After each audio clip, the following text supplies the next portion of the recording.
Hello there, fellow truth seekers. Doug coming to you again on this Shabbat. Glad to be here. I love the word of Elohim.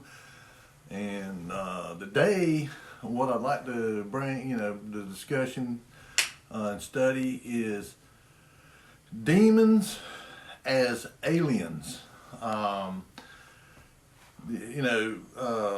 quote from what some would say is probably one of the wickedest people that's lived in the modern era, Aleister Crowley. He was famously quoted as saying, "Today they're called angels and demons. Tomorrow they'll be called something else." And and they are. I mean, we see this narrative, and it's kind of ironic how our government has gone out of their way to discredit UFOs and sightings and the the aliens and all that stuff. And now all of a sudden, going back, I think in 2017 is when it kind of really began to what they call soft disclosure, and it was through Tucker Carlson. One of the most watched newscasters or commentators on the news. He began interviewing people from the government, people formerly in government that had access to this stuff, and then you start hearing about this commission that is commissioned to study all this stuff and then present it to Congress and all that. And they're saying, "Oh yeah,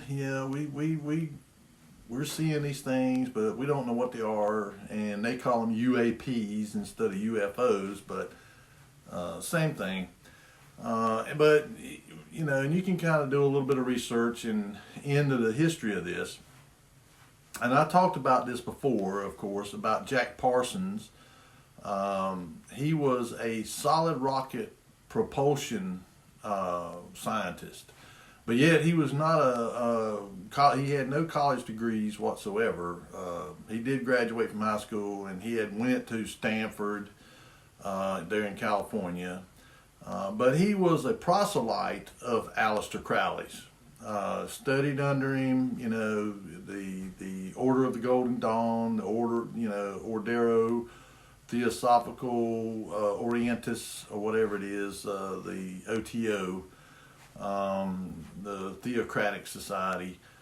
They were Satanists, and Crowley had done these workings where he had brought forth one of these demons, an entity named Lamb, and he drew a picture of it. And it looks like what today people call alien grays, with the big bulb head, and the almond-shaped eyes and stuff. And, and it's ironic that he would say, today they call them angels and demons, but tomorrow they'll call them something else, because he was aware of what was coming. Because he was into necromancy and auto writing and all that stuff, where they would give him messages, and he'd write it down, and he produced his book, on the Order of the Golden Dawn and all these different satanic books. And Jack Parsons was getting secret knowledge. They were giving him this knowledge about solid rocket fuel. Because at that time, the father of rocketry was Robert Goddard, but he was using liquid fuels, and the Germans were too. Werner von Braun was their rocket guru, and he was in communications with Jack Parsons. And of course, von Braun was a Nazi, and they were highly into the occult through the Vril and all that stuff. And so Jack Parsons is doing these, he begins to do what they call the Babylon working in the desert out there in California, or it was, it's at the area where Area 51 is today, is the area where they done this, him and L. Ron Hubbard. They opened up a portal into the underworld, and these entities started coming out, and I talked about how that's right after that in 1947 is the crash in Roswell, where they recovered a craft there, and of course they tried to cover it up and say it was a weather balloon and all that stuff. But these entities began to come through there, and it's funny too that in that same year just a little bit after he opened this portal up, they gave him a recipe for some kind of a fuel, and it blew up and killed him. They give him because that's the way these entities work. What they'll do is they will tell you something, and it'll be true. They'll do that 3 or 4 times, but then the 5th time they'll be lying. That's how they draw people in and deceive them. Is they tell them the truth to start with, but then they once they got you, or once they have used you for whatever their purpose was, then they'll get rid of you. And they'll lie to you and tell you something, and it'll get you killed or whatever, And so that's what happened to him. And he was not able to close this portal because the person who, at least my understanding of these occult rituals, whoever initiates the ritual is the one who has to actually terminate it. And he never got the opportunity. That's why they killed him, because he was trying to close it, from what I understand. But Aleister Crowley had warned him, that you're probably not ready to be doing these kind of workings because you're not adept enough. But he was anxious, and so he opened up this portal and never closed it up, and they've been coming out of there ever since. But like I talked in the previous one, is that they cannot come out of there unless they're summoned. Somebody has to summon them through some type of a ritual, or somebody has to mess with something like a Ouija board, or some type of tarot cards, something like that, necromancy, calling up spirits and stuff, in order for them to be able to come out of there. And of course, the more that come out, they take possession of somebody, and then this person is used to proselytize, to try to recruit more people, to call more out. And that's what they've been doing ever since, and now they're everywhere. I mean, that's the reason, when you look around at the United States, I mean, it's just crazy. And we don't know that they ain't opened up portals in other places too. I mean, these people in the OTO, and now they out and open. They don't, they really don't care whether we know or not that they are what they are. They're bold, and they're even putting up, like I said in that other one, they're putting up these Baphomets and these other statues of Moloch and Ishtar and different ones that they're putting up for worship, and they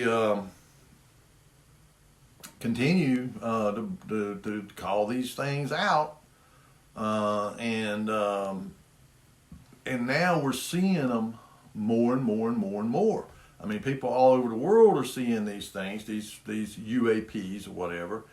And I'm going to give you a little scripture that actually says this is what will happen, that you'll be seeing these things. And, it talks about the one is a curse on the earth, and the other is wickedness, is inside of it. Wickedness is these entities. They're wicked.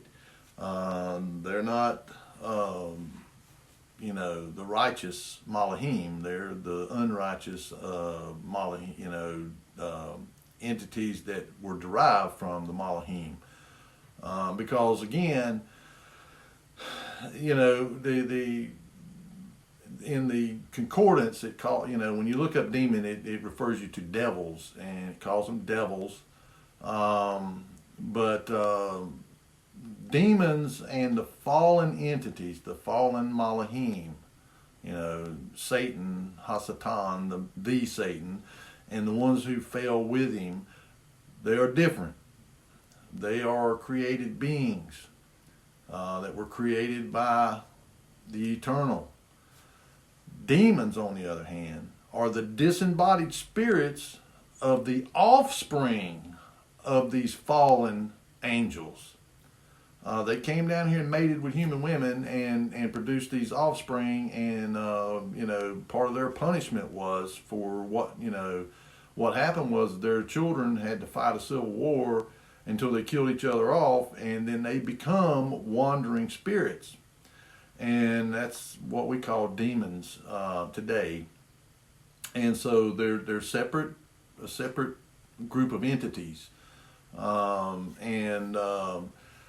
Some of the Malahim were cast into Tartarus, the ones that done this act, that came down here and cohabitated with human women and produced these hybrids.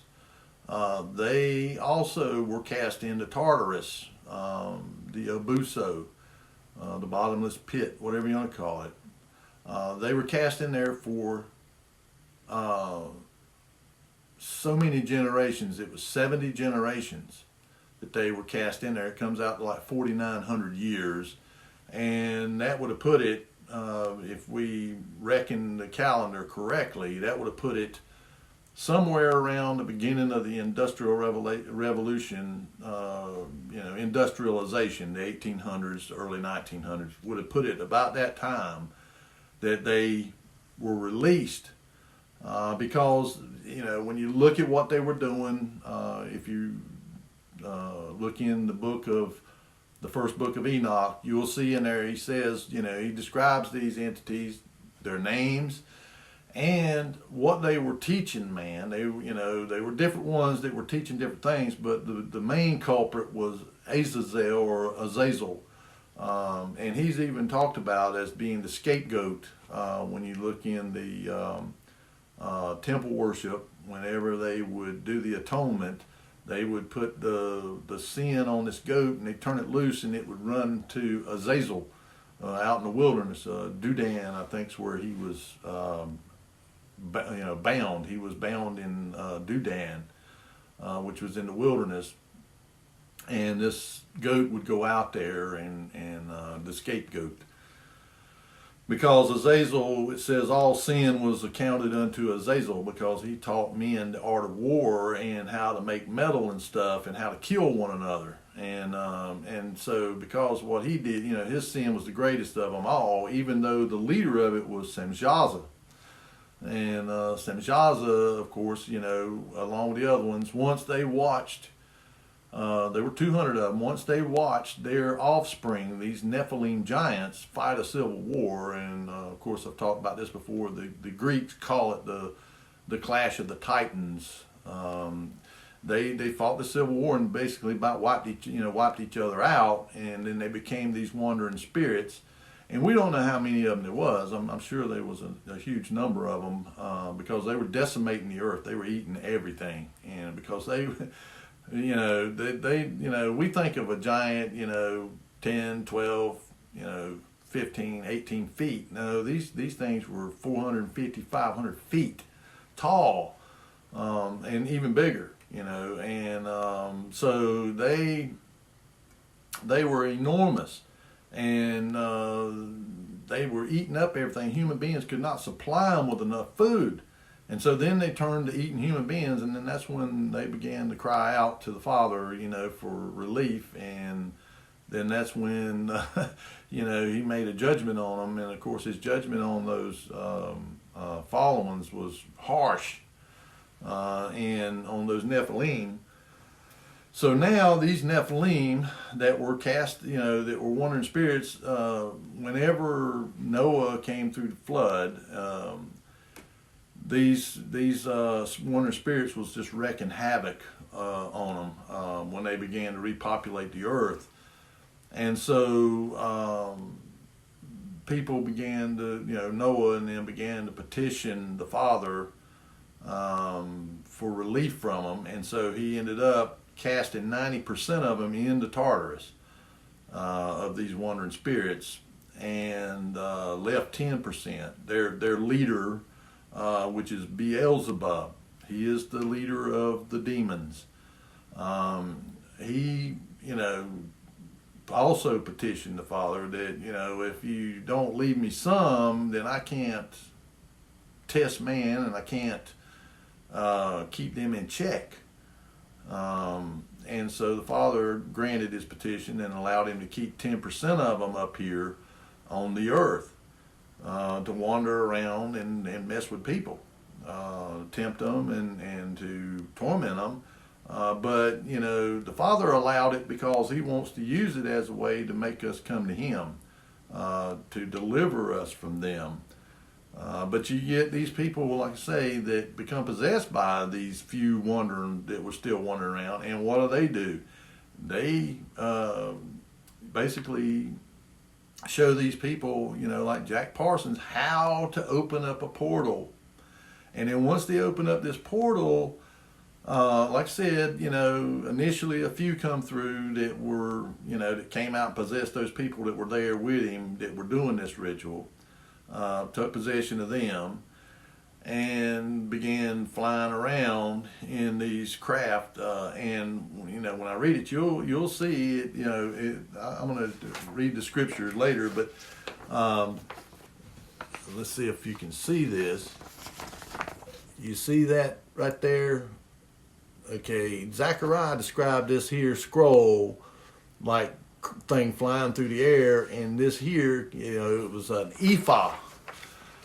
And an ephah was a type of container that the Hebrew people used to store grain in. It would hold an ephah. An ephah was a measure of a certain amount of grain, and they stored it in a vessel like that. That was the way that this vessel right here, and what does that remind you of? Flying saucer. And so the Father's given, the angel of, it says the angel of the Lord came down and was showing him in a vision these things, and he sees this scroll flying along. Well, I've seen, I don't know how many photos that people have been taking, going back a long time. This is, the first one of them was from like the 1870s. The photography had not even been around that long. It was a photo that was taken on Mount Washington up in, I think in New Hampshire. And it was a cigar-shaped looking thing in the air. Of course, they didn't have trick photography and all that stuff back then. They just barely did have photography. So here's somebody that's got one of these great big box cameras up there on Mount Washington taking a picture, and this was in the picture, this cylinder that's in the air and the clouds behind it, so it's you can see it real well. And then you began, starting in 1947, they began to see these ephah-shaped craft, and probably even before that. It's probably been around all along, but just not in the numbers that people are seeing now. Because again, we're coming to the end of this last day. The sixth day, we're coming to the end of it, and so they're going to be busy as bees, out doing all they can do because they know that their time to act is short. The same with Hasatan and the fallen ones. They, their time up there in the second and third heaven is coming to a close. And so they know they're getting ready to be cast down here, and so they're going to be making all the preparations they can so that when they come down here, they can, act rapidly to, try and destroy us, if they can. But we know what the outcome is. The scriptures tells us this. And so I want to kind of bring out some scriptures about demons, and how they, manifest themselves and what they do, and show that now these demons are going to portray themselves as aliens.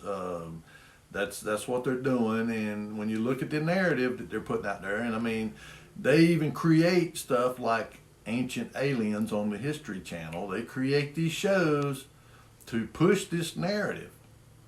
They are determined to push this narrative. And when you get on there, you'll see how they try to say, oh, well, the Bible was just talking about these aliens and stuff, and and they'll bring up like the Anunnaki. Well, the Anunnaki were really the Anakim, and the Anakim were Nephilim. They were Nephilim giants. You in the scriptures you can read about the Anakim. They were in the land there, in the land of Canaan, whenever the Hebrews came in there. I mean, the Anakim and the Raphaim and the Zanzumim and the Hittites and the Horites and all these different offshoots of Nephilim. And a lot of them, came through the bloodline of Canaan. He was the son of Ham, and he... when you begin to look at the genealogies and stuff and look at who came through the genealogy, you'll see a lot of these giants that are described, like King Og of Bashan and Nimrod, and because Nimrod come through Cush. But a lot of these giants came through the bloodline of Ham and Japheth. There's none anywhere mentioned coming from the bloodline of Shem.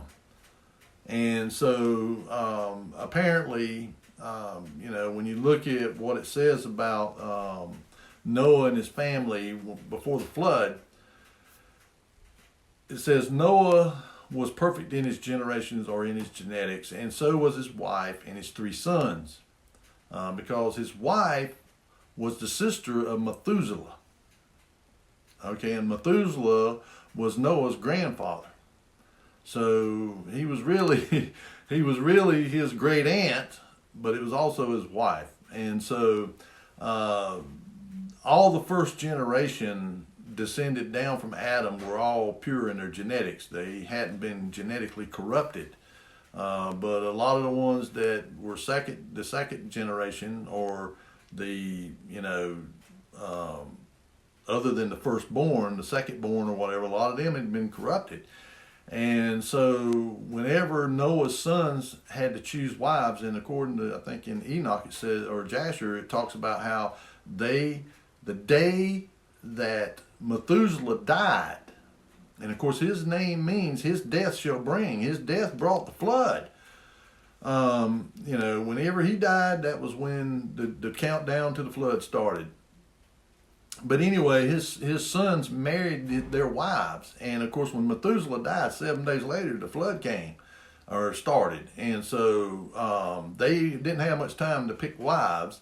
And I'm pretty sure that the father drew 3 women to him that were the least genetically corrupted, that were still left, and they married them. And of course, I believe that through epigenetics, and I believe it's been kind of shown scientifically today, that epigenetics can be turned on and off by our own sin or our own righteousness. That's where iniquity comes from, sin that we inherit. The sin that we inherit from our ancestors, from our parents, it comes from it being written in their DNA. And it gets written in their DNA. If they live wickedly, especially if they have a real, say they're just a, bad alcoholic or a bad drug abuser or sexually perverted, that gets written into their DNA through their epigenetics. And the epigenetics, to simplify it, is just like on and off switches, like a light switch that you turn the light on and off with. It's the same thing. There's switches that are able to turn genes on and off and allow them to be written to. And so whenever you commit really grievous sin, it turns these switches on and it gets written into your DNA. And but it can be removed as well from your DNA. If you live righteously and you turn from iniquity, turn from sin, and are absolutely obedient to the Father, then that stuff will be written out of your DNA. the same way it was written in is the same way that it is removed. The switches are turned on or turned off that allow that to be written in there, and that stuff gets written out. So I would say that probably the woman that married Shem, she really repented and turned away from the nature that the genetic modification had caused her to take on, and eventually it was removed from her. And so that's the reason that there were no Nephilim or hybrid type entities born from their bloodline. And that's also, by the way, the bloodline through which our Messiah come. But Ham and Japheth, not so. When we look over at the Scythian people and the Russian people in that area over there, it's been well documented about Gog and Magog. Gog was not, Magog was descended from Japheth. Gog is an entity, either a Nephilim spirit or a fallen angel.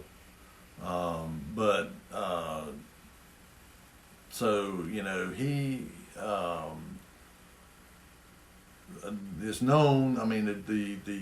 That the Great Wall of China was built by the Chinese to keep giants out. It was not to keep small armies from coming in, because it had walls with gates and stuff in it that people could come through. No, it was supposedly meant to keep out these giants. Because that wall's pretty big and it's pretty high, and they was giants over there in Mongolia and in the steppes area over there of Russia and all. So and they came out of the bloodline of Japheth, and then the Canaanites and all. They throughout Scripture is just over and over again about these giants and stuff that they had to contend with. Joshua and because they didn't get rid of all of them, they plagued them until their whole time they were there in the land. They were continuously fighting against these giant people and stuff. But it just shows, that whenever you relent and don't keep the pressure on them, they're going to. They're going to get they're going to continue to harass you and come at you unless you deal with them. And, today we deal with them spiritually. Through being in the Messiah, and he overcame all that, and we can overcome it too through him and the power of the Ruach HaKodesh. That's how we do it. And so I want to read a few scriptures here, just to kind of just to start it off. I'm going to read Zachariah chapter 5, and that's where it's talking about the what Zachariah saw, and it's a short chapter. I think it's only about 11 verses, so I'm going to read the whole thing. Then I turned and lifted up mine eyes and looked, and behold, a flying roll. And he said unto me, What seest thou? And I answered, I see a flying roll. The length thereof is 20 cubits, and the breadth thereof is 10 cubits. Now, depending on what measure of cubits, there's one measure of cubit that is 18 inches, and then there's one that's 25 inches. One's like a standard, and the other's like a royal or something. But if you just use the shortest one, you're talking something 30 feet long and 15 feet across, approximately. A roll, or 15 feet around, or whatever. This cylinder he's seeing. Then said he unto me, This is the curse that goeth forth over the face of the whole earth. For every one that stealeth shall be cut off as on this side according to it, and everyone that sweareth shall be cut off as on that side according to it. I will bring it forth, saith Yahweh of hosts, and it shall enter into the house of the thief, and into the house of him that sweareth falsely by my name, and it shall remain in the midst of his house, and shall consume it with the timber thereof and the stones thereof.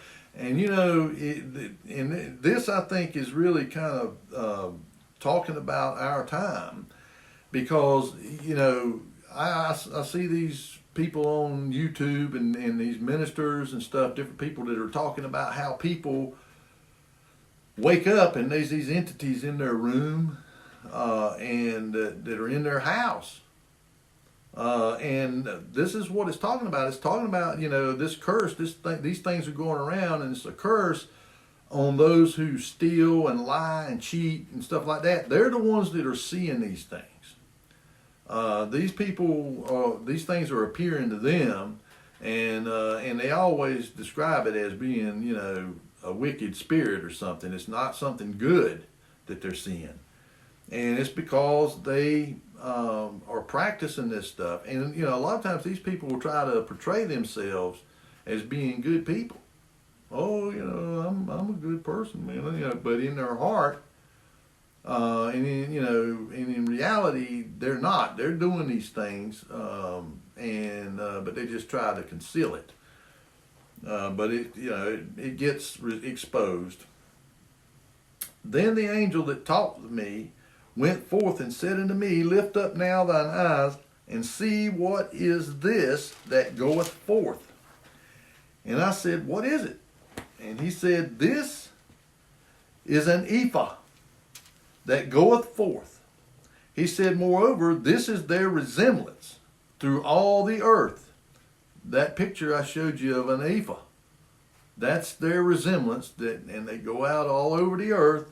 All these pictures that you see, and this is going back a long time, again, before people had the ability to Photoshop and all that stuff. Now some people did hoax pictures and stuff, but there's some of them that have been really heavily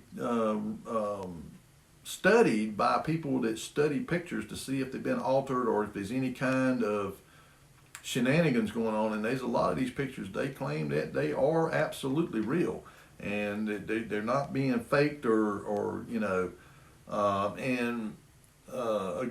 now our own government's coming out and saying it. And it says, and he said, This is wickedness. And he cast it into the midst of the ephah. Wait a minute, let me start back here. It says, And behold, there was lifted up a talent of lead, or a weighty piece of lead, and this is a woman that sitteth in the midst of the ephah. In other words, and he said, This is wickedness. So this woman is wickedness. It's a religion. It's a religious system, or a doctrine or belief that's in this ephah. So these entities are influencing these false teachings and stuff. They're going around putting it into people's minds and in their hearts to believe these teachings, which is wickedness. Because again, always whenever we see a woman described as either wickedness or righteousness or virtuous or whatever, it's talking about religion, and or a church, and so that's what it's talking about here. It's talking about this wickedness in there, and then I lifted up my eyes and looked, and behold, there came out two women, and the wind was in their wings. For the wing, they had wings like the wings of a stork, and a stork was an unclean animal. So it's saying that this, and really what it's telling you is here that this thing can fly, whatever it is, and they lifted up the ephah between the earth and the heaven. Then I said to the angel that talked with me, Whither do these bear the ephah? And he said unto me to build it a house in the land of Shinar, and it shall be established and set there upon her own base. And that's telling us about how this global religion that deceives the world, that's where it started at. It started in the land of Shinar, which is where Babel and Babylon, that's where all the false religions of the world have their origin there. And I've talked about this before. That's where they began. And that's where it's based at. That's what it's saying. It's set there upon her own base. It's a base that they, this religious system, this false, wicked religion, is established. And these things, that they're part of the agenda of this false religion. There's the times that the Pope in prestigious magazine, like Time magazine, and different articles that were written about where he said, oh yeah, if aliens come, I'd be more than happy to baptize, sprinkle them with some water if they want to be. Then again, they, in another article, he said, then they might teach us a new religion, a new belief. That's all soft disclosure. That's them bringing out this disclosure, and to bring people to accept them. Like I said, Crowley, he said it. Today they call them angels and demons. Tomorrow they'll call them something else. Well, they're calling them something else. They're calling them aliens. And when you go and start, if you do a little research, about the Sumerian text and the Epic of Gilgamesh and stuff, where it talks about the Anunnaki, or the Anakim, just different name for the same entities, but that's what they were doing. They were establishing a narrative that, we're the Anunnaki and we come from Nibiru, or we come from, Orion or Pleiades or somewhere. We come from somewhere else. And the truth is that they probably did, some of them entities probably did come from those areas. But they are, I've talked about that these stars and these constellations and the moon and the sun, these are entities. And they are up there in those areas, but they're not, trillions and trillions of miles away, or light years away. They're right there. It's just that we've been, as part of the conditioning of it, is to make us believe that these things are enormous distances away, and because you can't have aliens if there isn't no outer space, and a big vast universe and all. So they had to establish this.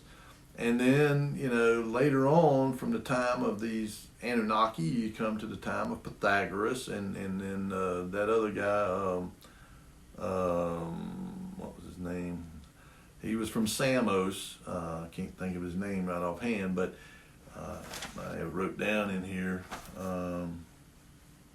because I've done a study on that. Yeah, Erasticus of Samos, was the one that really, Pythagoras kind of just talked about it, but this Erasticus, he really, went all out to try and establish this heliocentric model of cosmology that the Earth rotates around the sun. Again, it comes down to sun worship and stuff. The Egyptians worship the sun. The Romans, they all worship this. It's all sun worship. And so they, here again, here's, another step in the establishment of this. And then when you get down to Copernicus, he's the one that's able to get the Catholics to buy into it. And of course, they, the Jesuit order was probably behind it, because the Jesuit order is full on satanic. And, I think a lot of the early Catholics and all, they were, they probably were, to begin with, some of them Christians or whatever, but they got Gnosticism mixed in with it, and they was, then you started getting paganism mixed in with it, and then idolatry, the images, and as time went on, they kept adding little vestiges of the pagan into it until, again, Constantine, he kind of codified it all. He put it all together and made it law. And this mixing of paganism and Christianity. And so then you get, like I say, you get to Copernicus in the 1400s, and he begins to, really push this. And of course, he said he didn't want it to be released until after his death, but the Catholics insisted on it, and they published his book, and that became the new paradigm. And of course, from that, I mean, if that changes the whole narrative of the Bible. Well, of course, up until then, everybody accepted the flat Earth cosmology, or at least geocentric cosmology, that the Earth was the center of everything. And now it's totally changed. So that made them ripe to accept all this other stuff, the theory of evolution, and then other heretical teachings. The Age of Enlightenment came, and the Bible got pushed further to the side, and even just outright claimed it. It has no relevance anymore. That was for a different time. We're in the Age of Enlightenment. And so you had the founding fathers, the deists, that there's some kind of a God that is up there, but he don't really take any notice of us. He don't mess with us. We just kind of are to go along on our own. And of course they were Freemasons and Illuminists and all that stuff. So they just began to perpetuate this kind of stuff, and it got more and more ingrained in the university system. And of course, the universities teach your school teachers.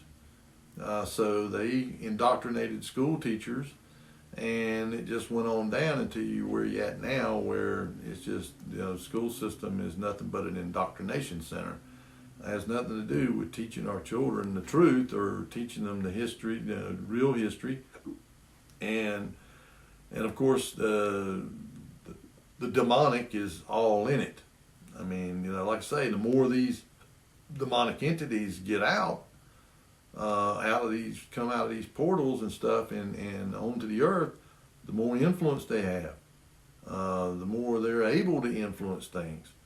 To join that 10% that was still, here, still left here. Now you got more than that. I mean, ain't no telling how many there are that's been called out. But anyway, that right there, and again, this is the way the Father, he does. I've said this before. He says that it is the glory of Elohim to conceal a matter, but it is the glory of kings to search a matter out. And in 2 Timothy, 2:15, study to make thyself approved a workman unto Elohim, who need not be ashamed, rightly dividing the word of truth. When we really start digging into this, we start finding stuff that, even if you read it, and me too, I've read this book a bunch. And these things I discover in here all the time that I know I read that before, but it never stood out to me, and now it does. That's because he's revealing it, because I'm studying it, because I'm really diligently studying it. And so whenever you get to that, the Ruach says, boom, pops it out there, wow, man, look what that's saying. When you read that Zachariah there, and then you start looking at what it's saying, and then it kind of bloop pops in your head about these pictures you've seen on the news and on YouTube videos and everywhere else, of these cylinders and of these ephah-shaped craft flying around and stuff. And on and on. And it's just, incredible that he's put it all here for us. But, there's no way that anybody could ever really understand it until that stuff began to actually happen and appear. Zachariah had no idea what that was. This angel's describing it to him and telling him this is a curse that's going around,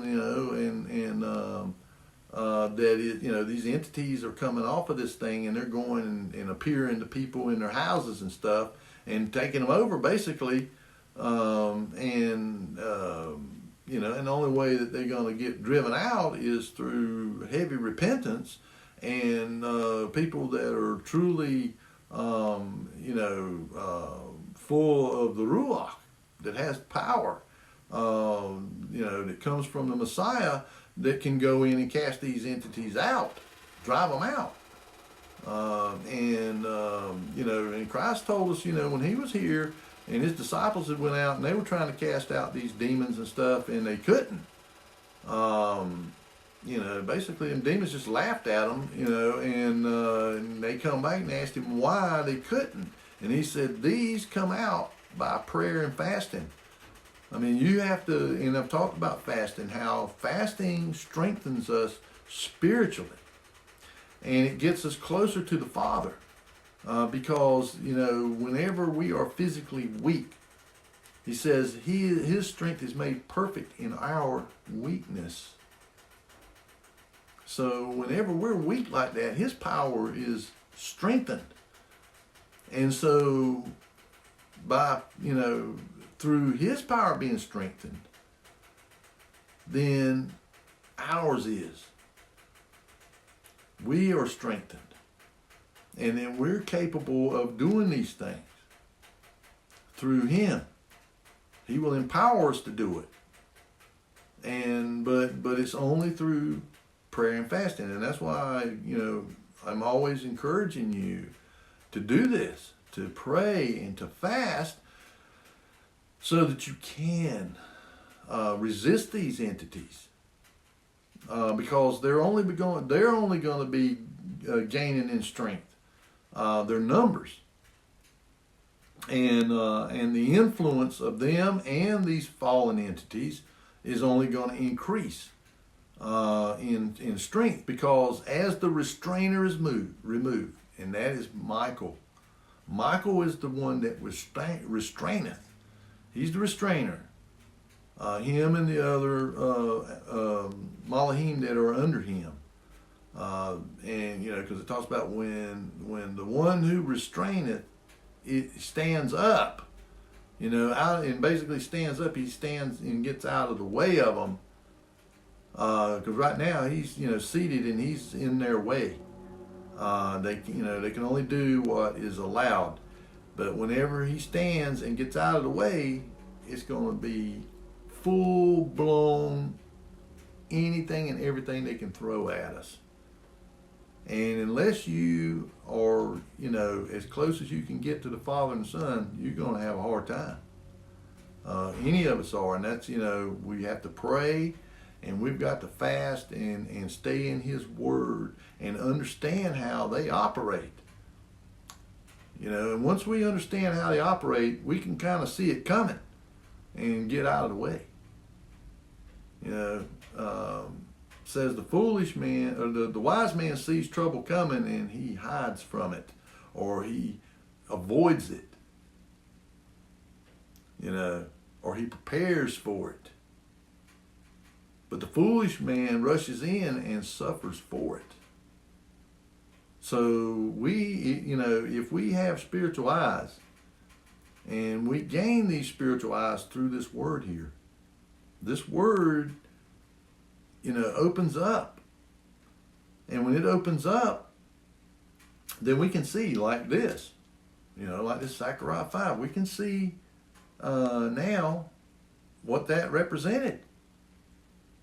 And so, if now that we know that this is wickedness and this is a curse, these things, then we know it's not of the Father. And that they're not aliens. They're demonic. And they have been, people calling them out and releasing them. Over these years, going back to 1947, or whenever it was there, or even before that, 1946, when they done that Babylon working out there. And it's funny how the government started at Area 51 there. Because they was wanting to get these things as much as they could of them, these craft, and reverse engineer them or whatever. And these people come out like Bob Lazar and different ones that work down there. And the thing is, they tried to wipe out this guy's whole history and identity. His, where he went to college and got his PhD and all that stuff. They tried to, just basically erase him from history. Because he come out and told, what they were doing down there, and that they had like 5 or 6 of these things, and he was supposed to be working on reverse engineering the propulsion system on it. So, these entities have been giving that knowledge to man and other stuff, just like they did back there in Genesis 6, and after that, they were, giving all this knowledge to man, that they wasn't supposed to, but the Father allowed it, because, man has to learn, he has to learn somehow or another, and if you won't learn from this, then they learn the hard way. All right, let's go here to 2 Chronicles,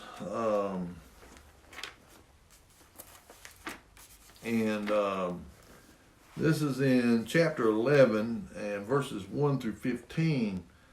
And what this is talking about is, and I'm just wanting you to see how this is a parallel to the times we're living in. And this is when, this is after Solomon had died and Rehoboam was ruling, his son.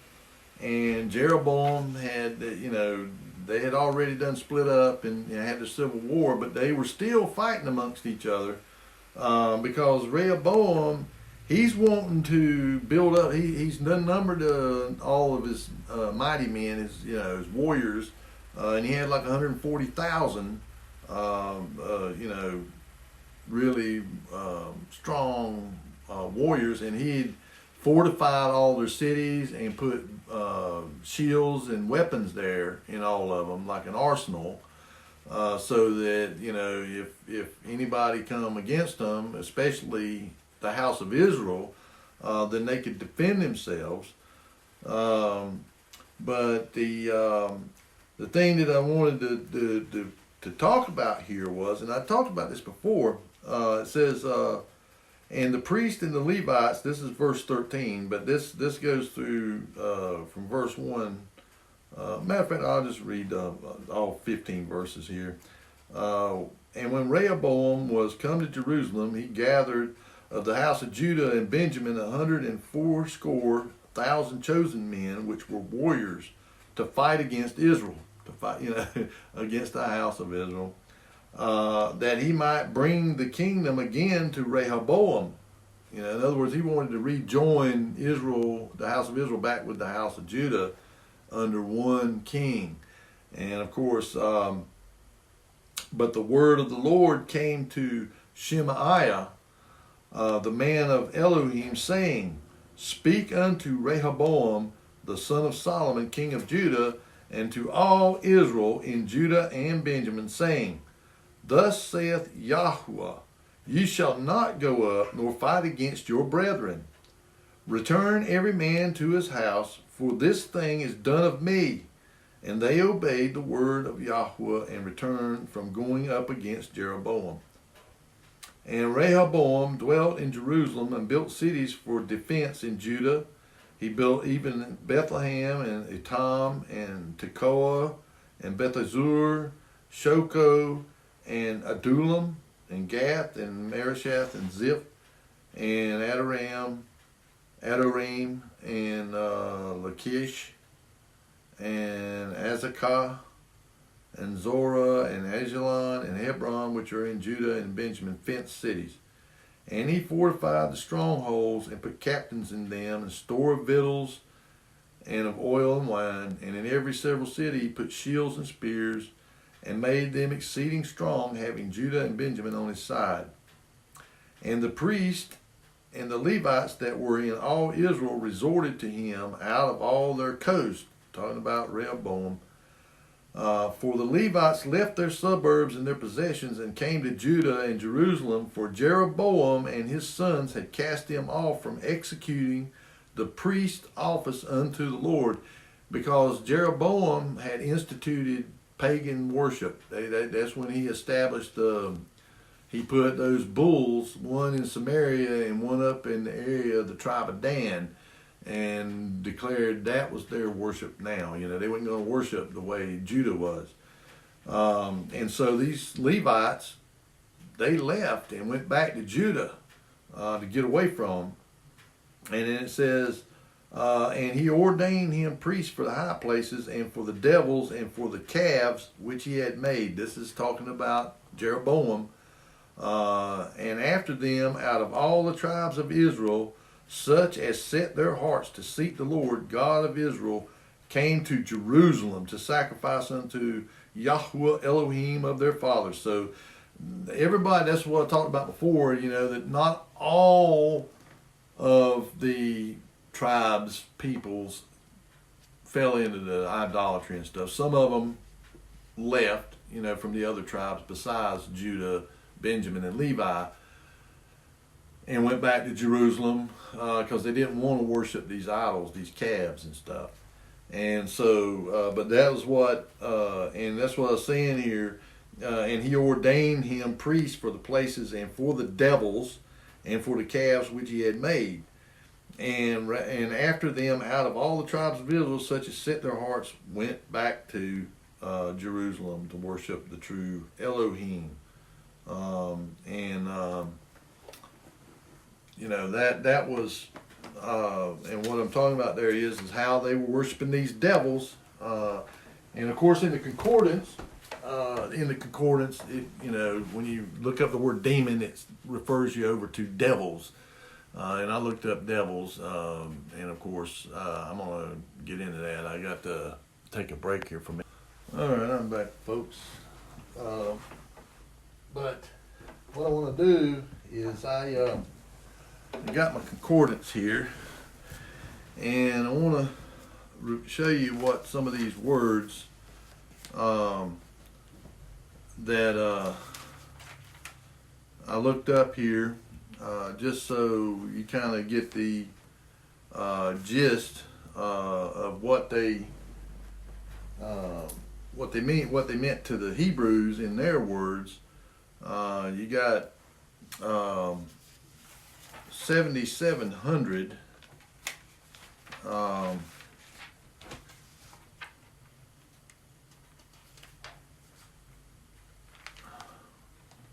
let's see, 7,700 here.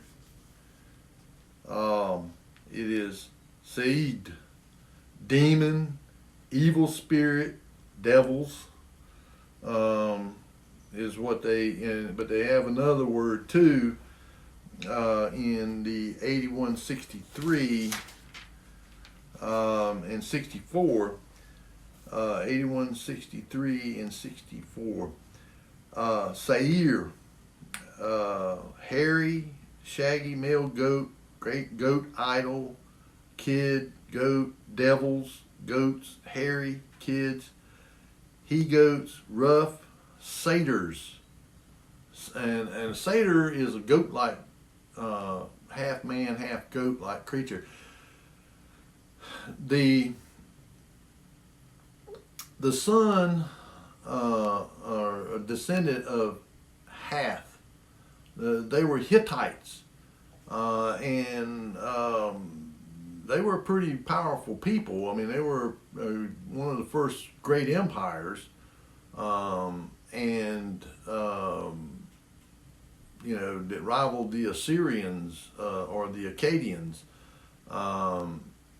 You know, and they dwelt in what they call Anatolia, which is the western half of Turkey, and on down into the area down in the Middle East, down where Syria and Canaan or Israel, that area in there, and this son, and you can read, I think it's in Genesis chapter 23, when Abraham's wife Sarah died, and he negotiated with the Hittites for a place to bury her, so, to buy a piece of land so he could bury her, and the son of Hath, or a son of Hath, grandson or whatever, his name was Ephraim, and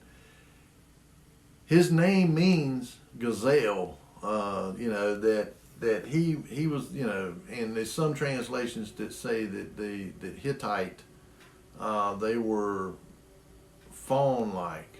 In other words, in appearance, their appearance was kind of like, their face was sort of like a fawn or goat-like or whatever.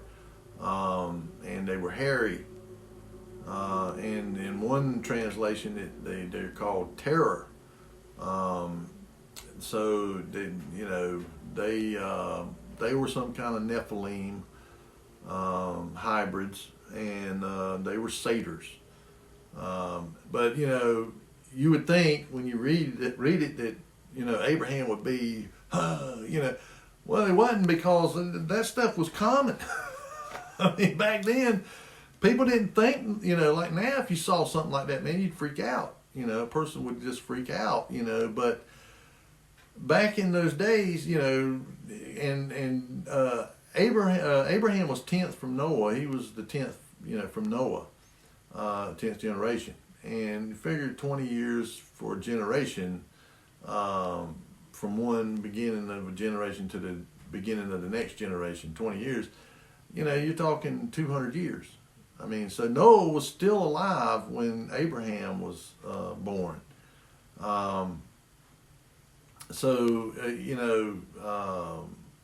was coming to the end of his life, but he was still alive because he lived 350 years after the flood.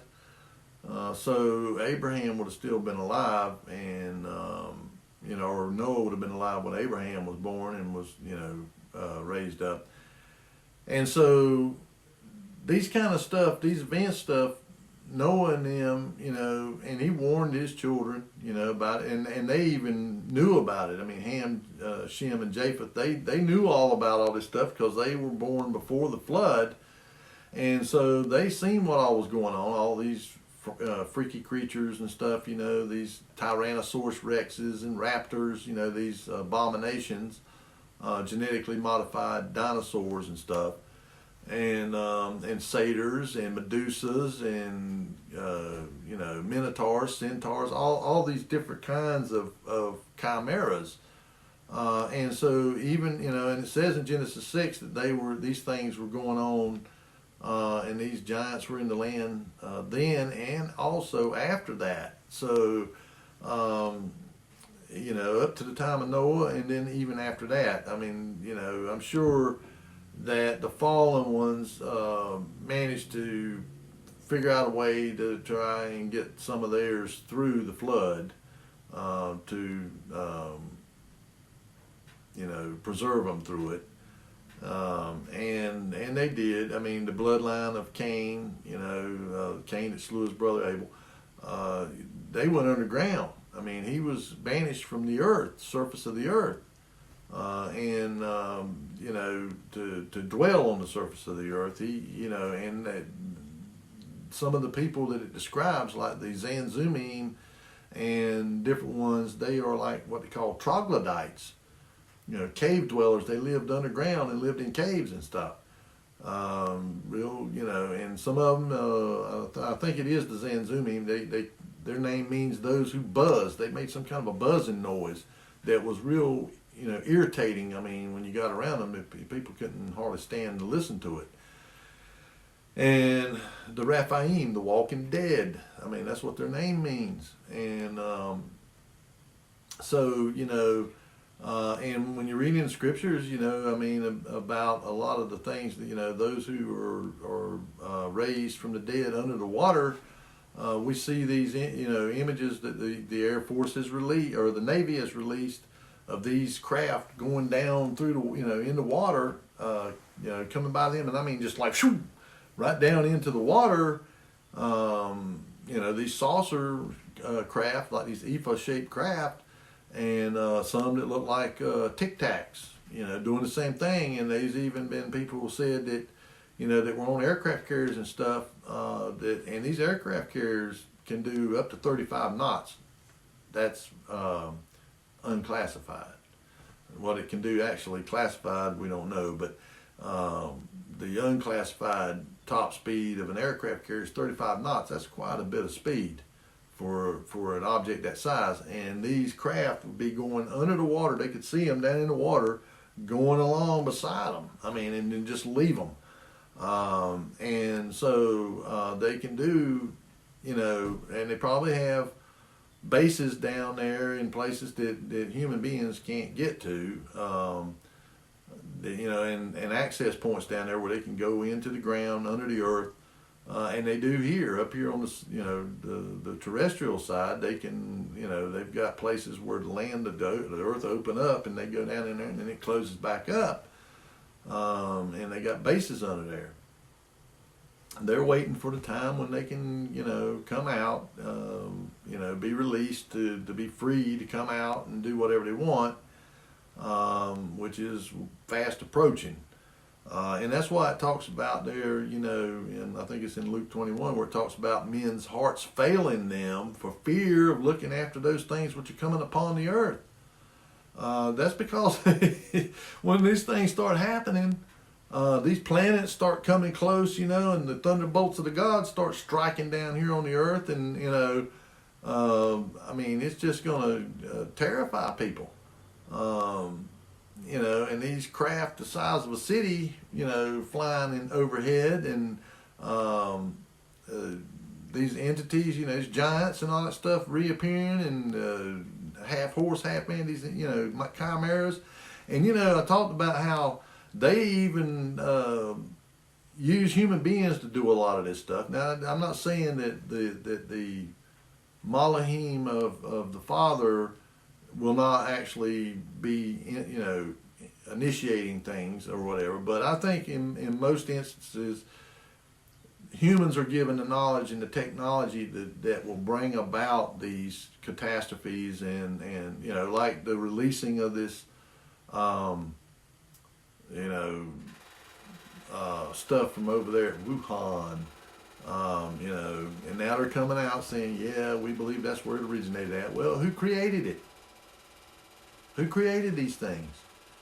Humans. And of course, I can't. I'm limited in what I can say because they've took down 2 of my videos because of just not even mentioning a specific disease, just or mentioning just in general mentioning a certain kind of inoculation. They took my video down and struck me. And so you got to really be careful what you say concerning that, because these algorithms they use, if they see anything like that, they just automatically pull you down. And when you try to appeal it or whatever, doesn't matter. I mean, because there's no humans that really are even involved in it, I don't think. It's just AI that's doing it, and they're just going to make sure that you're not going to tell the truth about this stuff. But that stuff's being created in labs, human labs, and they're releasing these things, and they're going to probably release more of them. And so there's your plagues, human created, but these entities giving man the ability and knowledge to do it. And the same thing with creating weapons of mass destruction, nuclear bombs and stuff. I mean, that knowledge come from somewhere, and so they put the little ideas in their head about pathways to go. Oh no, you're going the wrong way. Go this way. Humans may do all the experimenting and trying this and trying that, but they'll come along and put the idea, oh no, you're going down the wrong path. Go down this path, and then and they get down there. Oh wow, yeah, this is what we need to do, and lead them to that. And the Father allows it again because we got to learn. We got to learn the hard way. It's the only way it seems that we're capable of learning a lesson is through pain. And but again, these entities they've been along here all along, and people like Abraham, they didn't think nothing about it. When they'd see one of these, and the giants, he fought against them. Whenever Lot got taken into captivity by him, Nimrod and that bunch joined together, and they were fighting against 4 other Nephilim kings, and they took Sodom, and they took all the people and everything and took them into captivity. And of course, Abraham heard about it, and so he took his 300 mighty men that were born in his own household and went up there and freed them. The Father was with him, went with him, and they defeated him, and he got Lot and his family and all them and all the people of Sodom back out of there and took them back, and all the war booty that they took, but he didn't keep none of it. He let them people have their stuff back. He gives some of it to the people that fought with him and all, just because that was what was right. And then he gave 10% of it to Melchizedek as an offering. But again, when they just didn't think nothing strange about it because they were just everywhere, and they just as a matter of fact.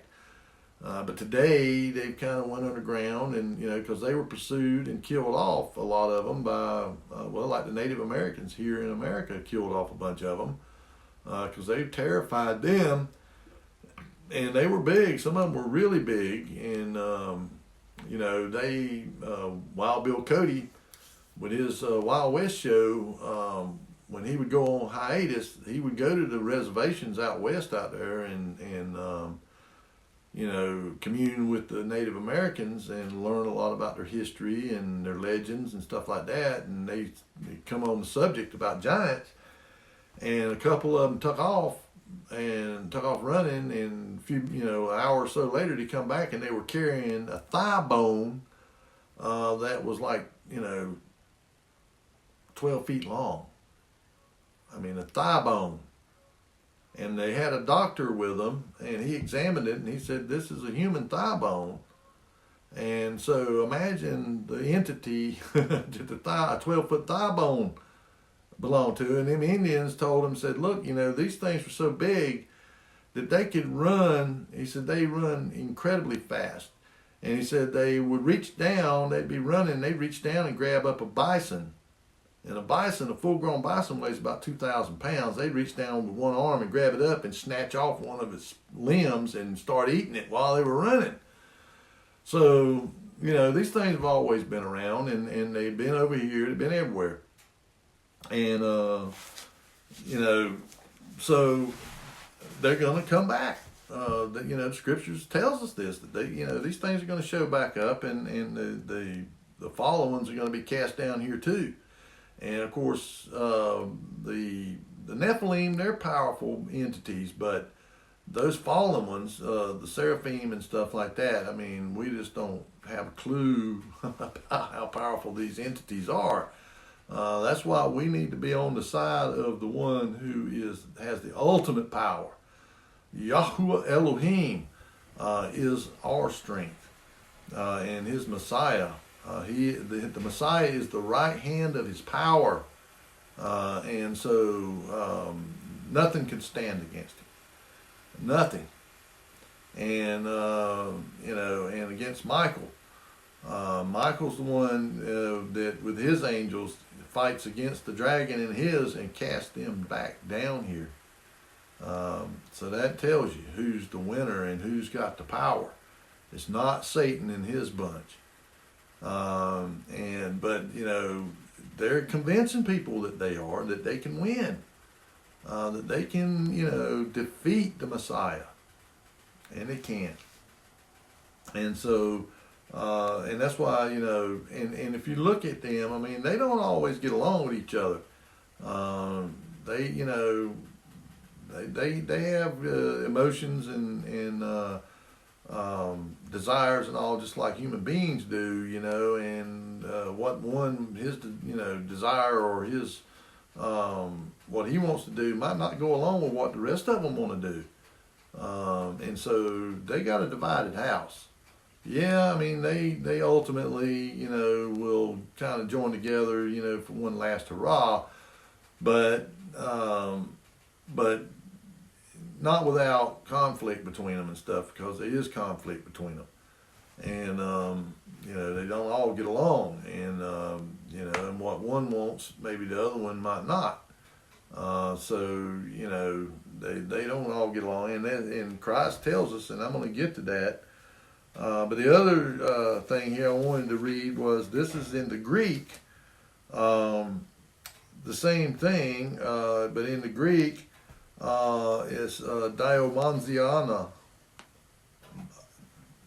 diamonzia maya, to be demon possessed, possessed with devils, possessed with the devil, possessed of the devils, hath a devil, vexed with the devil. And then you got, because again the Greeks had a really comprehensive language. I mean they had a word for everything. Daimonion, demon, pagan, God, devils, and God in little g, devil, gods, daimonides, of the devil, demonic, devilish, daemon, demon, evil spirits, devils, devil. Which is the same thing, but see they call them demons or devils, but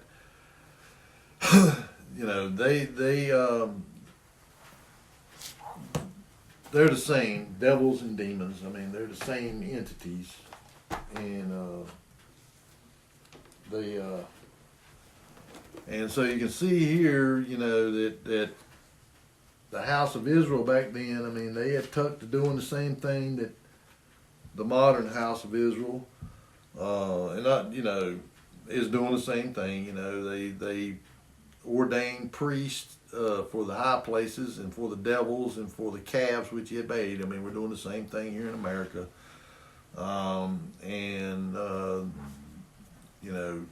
but the deception is that, these demons, they ain't demons, they're aliens. They're going to try and convince us of that, or try to convince mankind. And I think that's part of the strong delusion, where it says that because they had not the love for the truth, they for this cause they're given over to a strong delusion to believe a lie.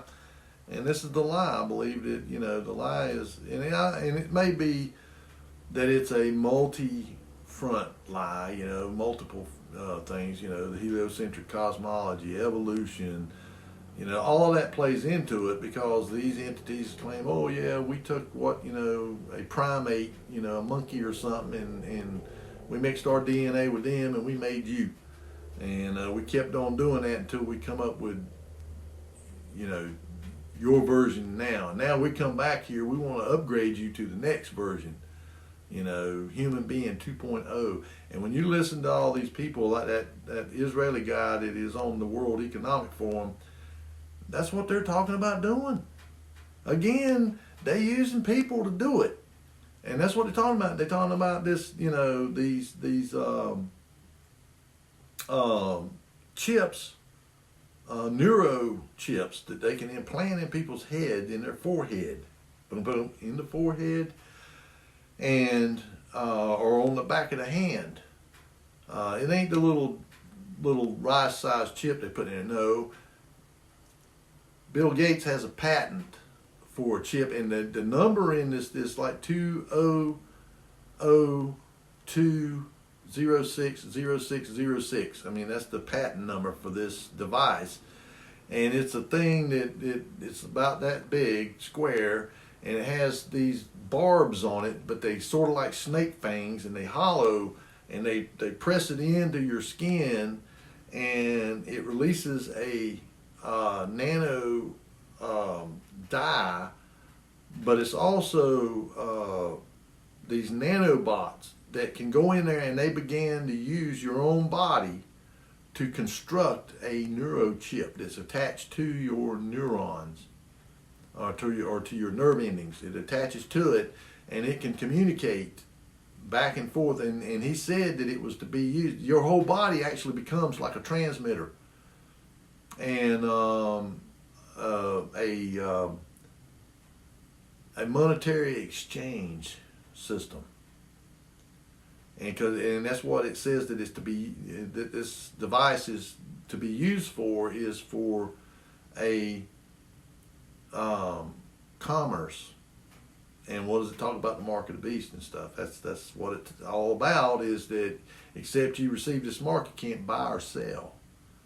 And so, we're seeing this happen. And of course, these entities are the ones that are giving them this idea. Because most of these people, like Bill Gates and people like that, they probably don't even know these scriptures. They may now, but early on, they probably never picked up a Bible or been to a church in their life, which made them ripe for being taken over by these entities.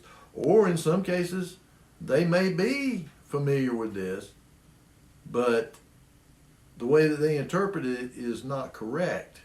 And so they get lulled into this false system, and they become a worker for these entities and bringing about these things. And Elon Musk, he's right there. He's at the forefront of developing these Neuralink chips that they will implant in your head.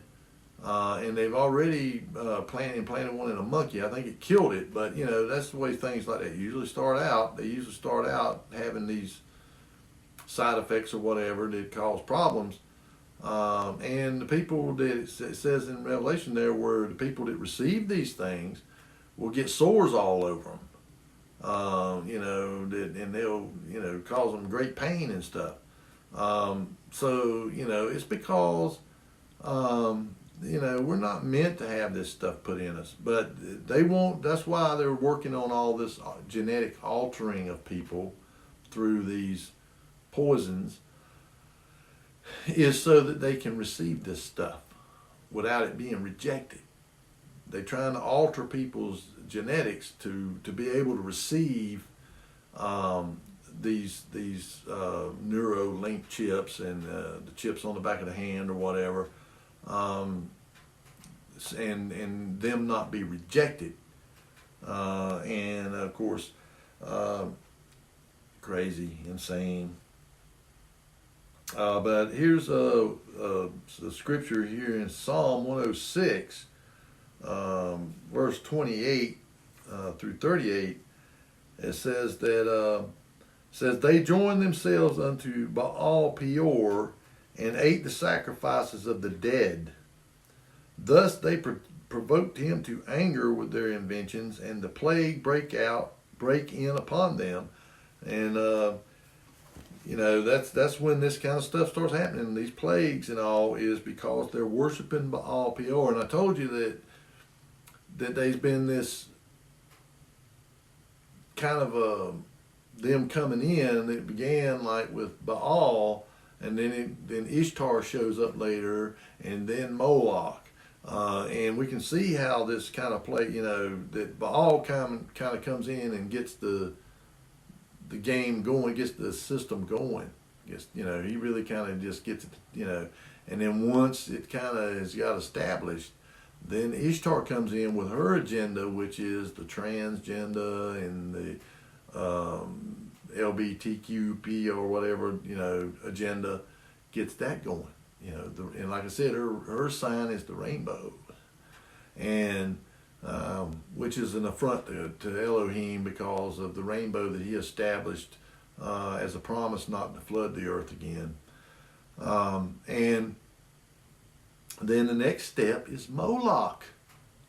Because if you look at the culture, the cultural revolution, or the revolution in the 60s, free love and all that, that's when the homosexual and all that kind of stuff began to come out, out of the closet.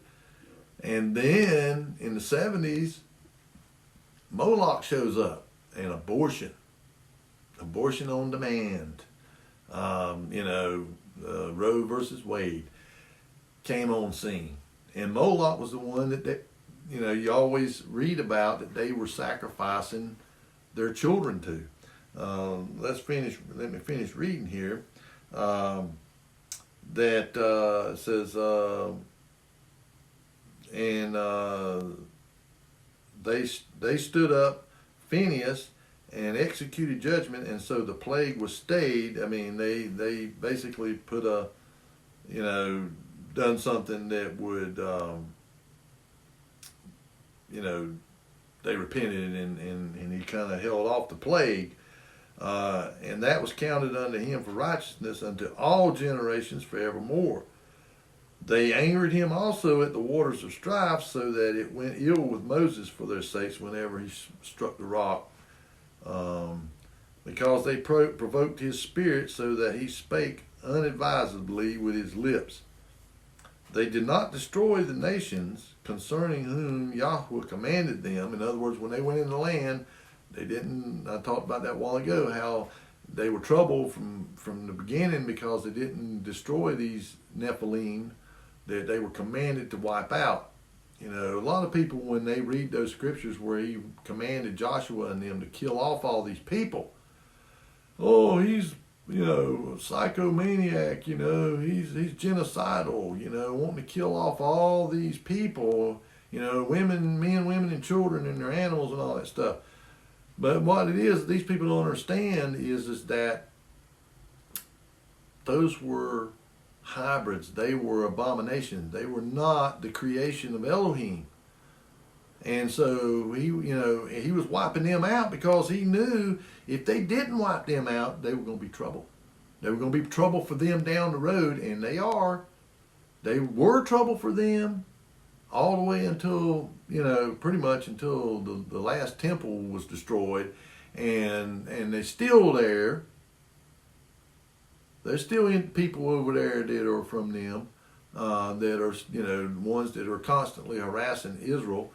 And then they spread out all over the world.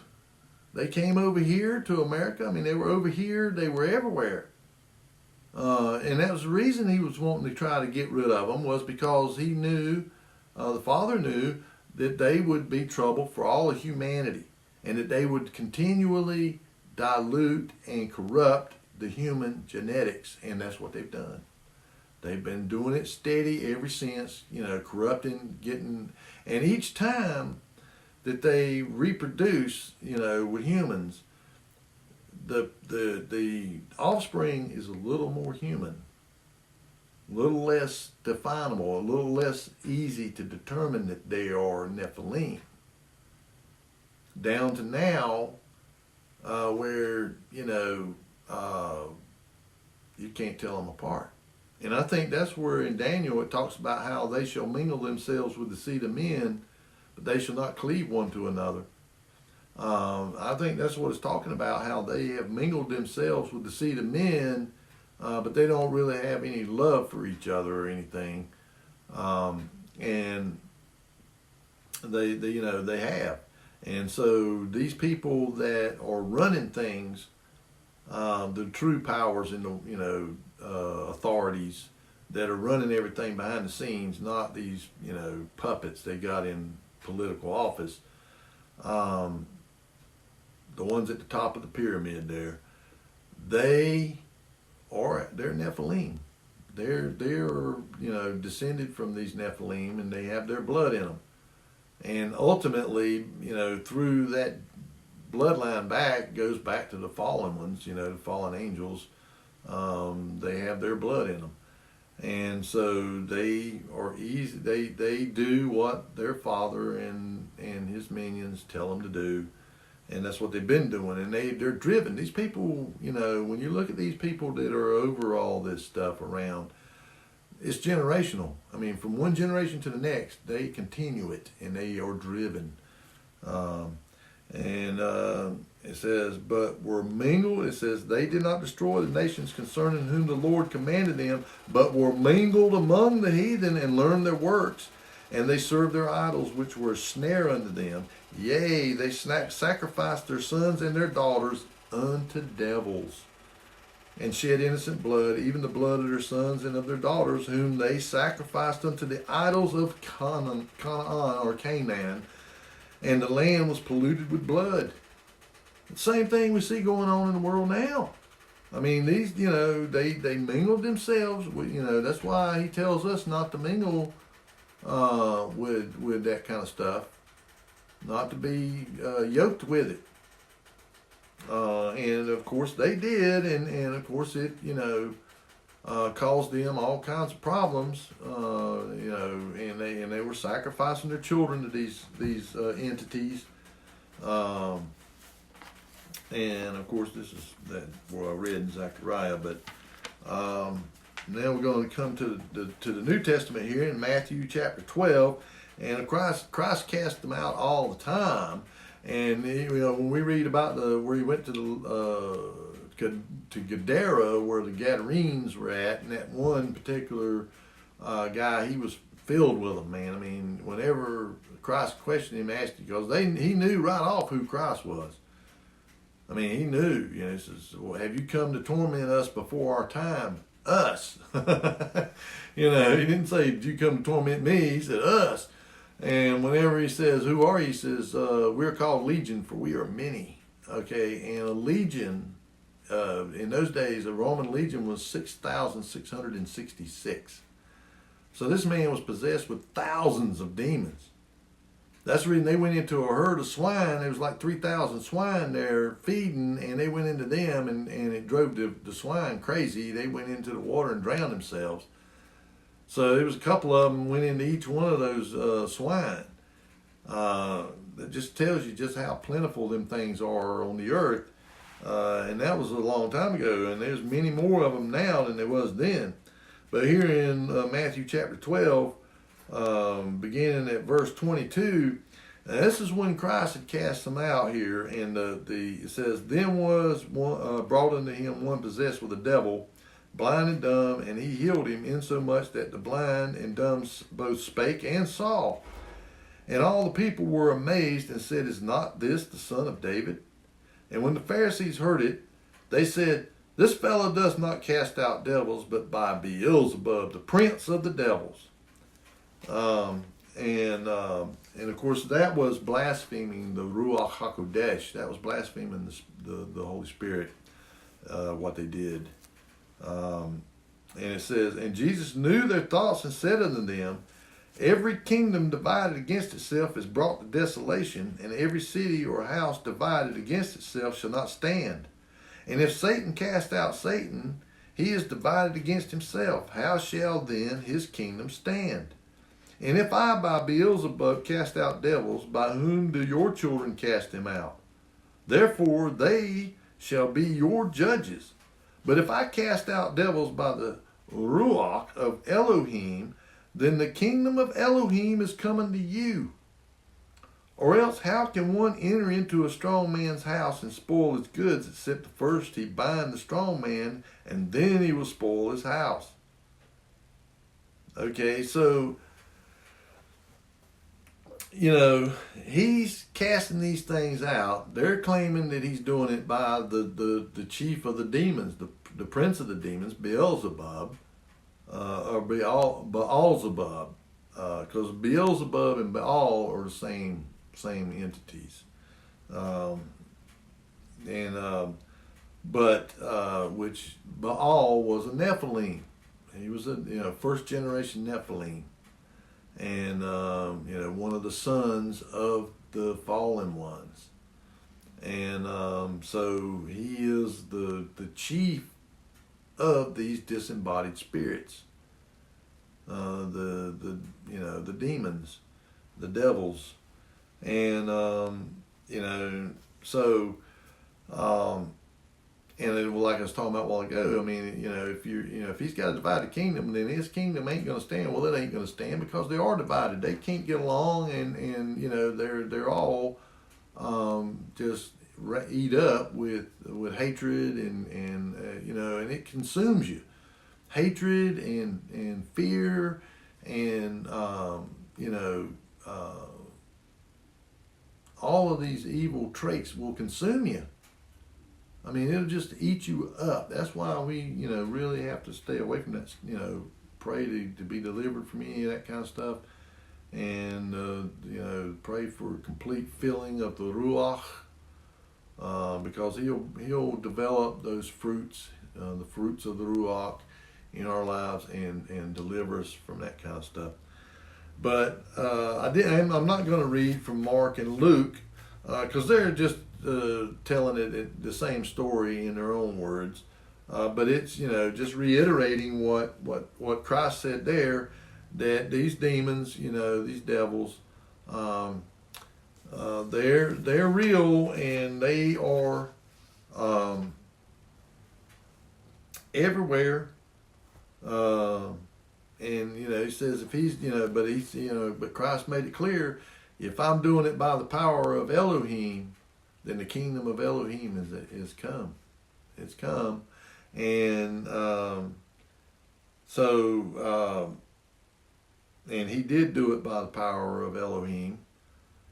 So his kingdom is, now, but again, it's a spiritual kingdom right now. He's assembling the people that are going to rule and reign with him in his physical earthly kingdom. And it is in us. His kingdom is in us. And when it is manifested in the physical here on the earth, we who are his co-rulers, and co-inheritors with him,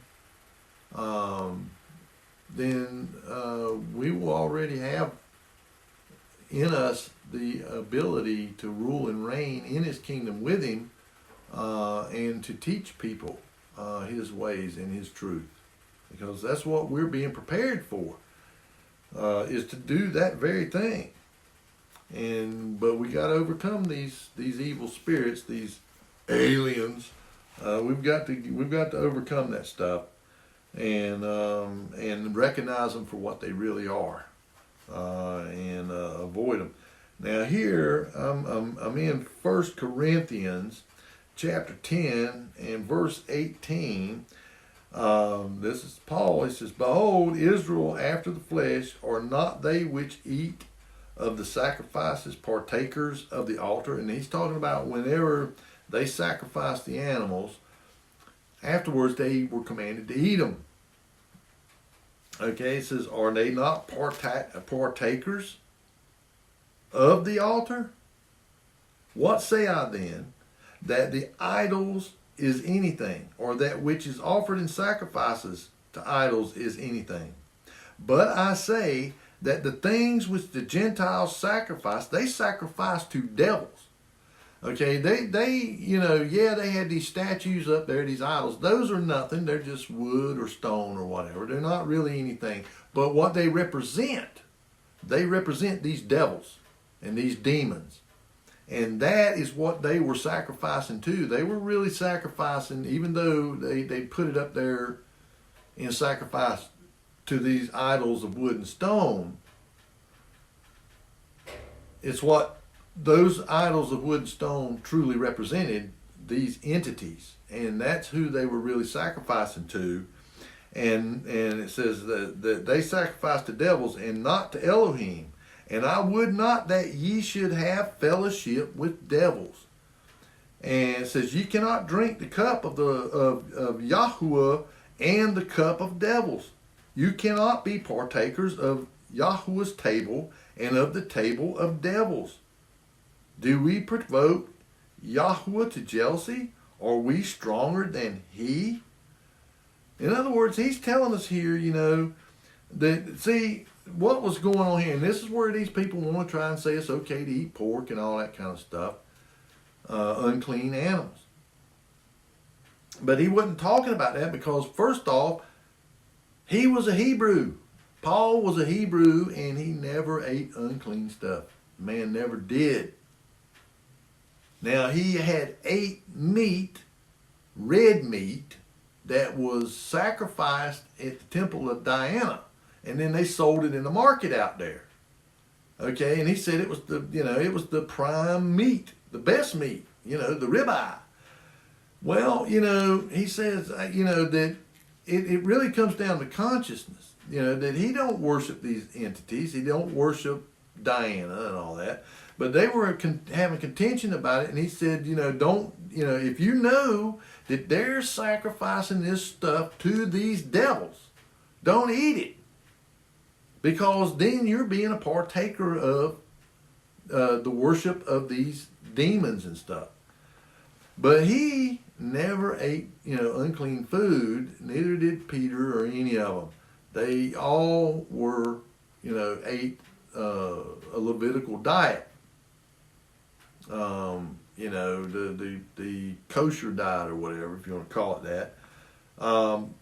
But it said, what he was talking about, because he was talking about, says, if somebody eats meat, okay, don't condemn them for eating meat, because there's people that were vegetarians or did, eat vegetables and herbs and stuff.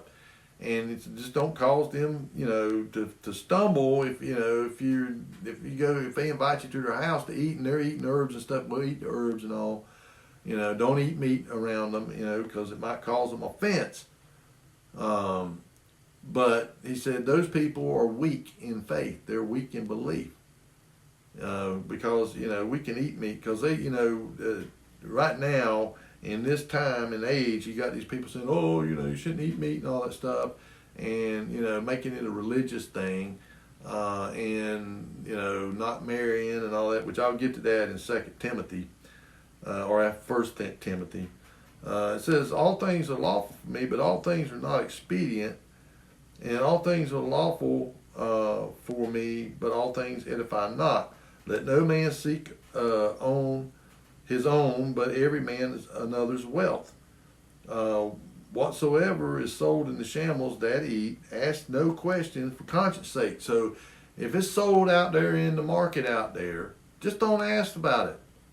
If it, as long as it's clean meat, eat it. But if they tell you, hey man, we sacrificed this to devils over here, well then you really don't want to be eating it. Because then you're becoming a partaker of the same thing. You're basically acknowledging that this is sacrifice to them, and you just don't want to do it. But if you don't know, it's being sold out here in a store. You don't know that it was sacrificed to some idol or whatever. Well, then go ahead and buy it and eat it. But if any man say unto you, this is offered in sacrifice unto idols, eat not, for his sake that showed it, and for conscience sake. For the earth is the Lord and the fullness thereof. Conscience, I say, not their own, but of the other. For why is my liberty judged of another man's conscience? So really it's for that person that knows that it was sacrificed to animals, that, or sacrificed to these devils, it's for their conscience. You don't eat it because they told you, okay, I'll sacrifice this to this idol over here. You don't eat it for their conscience sake, because then if you eat it, then you're acknowledging you're giving credence to their worshiping these devils. So you just don't do it. And it says, for why is my liberty judged of another man's conscience? For if I by grace be a partaker, why am I evil spoken of for that which I give thanks? Whether therefore ye eat or drink, or whatsoever ye do, do all to the glory of Elohim. Give none offense, neither to the Jews, nor to the Gentiles, nor to the church of Elohim. Even as I please all men in all things, not seeking my own profit, but the profit of many that they may be saved. So if you don't want to do stuff that might offend somebody in their belief, but he's not advocating when he says again, you got to understand that he was a Hebrew. Okay, he was a Jew. Well, actually, he was from the tribe of Benjamin. He wasn't a Jew. He was from the tribe of Benjamin. All right, and he did not eat anything but kosher food. He didn't eat swine. He didn't eat catfish. He didn't eat shrimp. And so when he's talking about meat, he's talking about clean meat. He's not talking about swine and stuff like that. Because even a lot of those false religions and stuff, some of them, I mean, they just, it was all ruminant meat. Now there was some that, boy, they reveled in eating swine, I mean, and we got people like that today. Cultures and all, like the Chinese and people like that, man. I mean, they just eat up some pork, man. But we just don't want to, give credence to these things. Like I said, if this person tells you, okay, man, I sacrificed this meat, this is the best meat, I sacrificed it to Moloch or Diana or Baal or somebody, well, you don't want to eat it. And it's for their conscience, because then if you eat it, then you're saying, yeah, man, okay, I agree. You're agreeing with them. But if you say, no thank you, I'm not going to eat that, then maybe it'll stir up on their conscience a little bit. Maybe, hey man, what you're doing here is not right. But you're not judging them. You're just saying, hey, no, don't want to partake of that. Now here in 1 Timothy 4:1-5,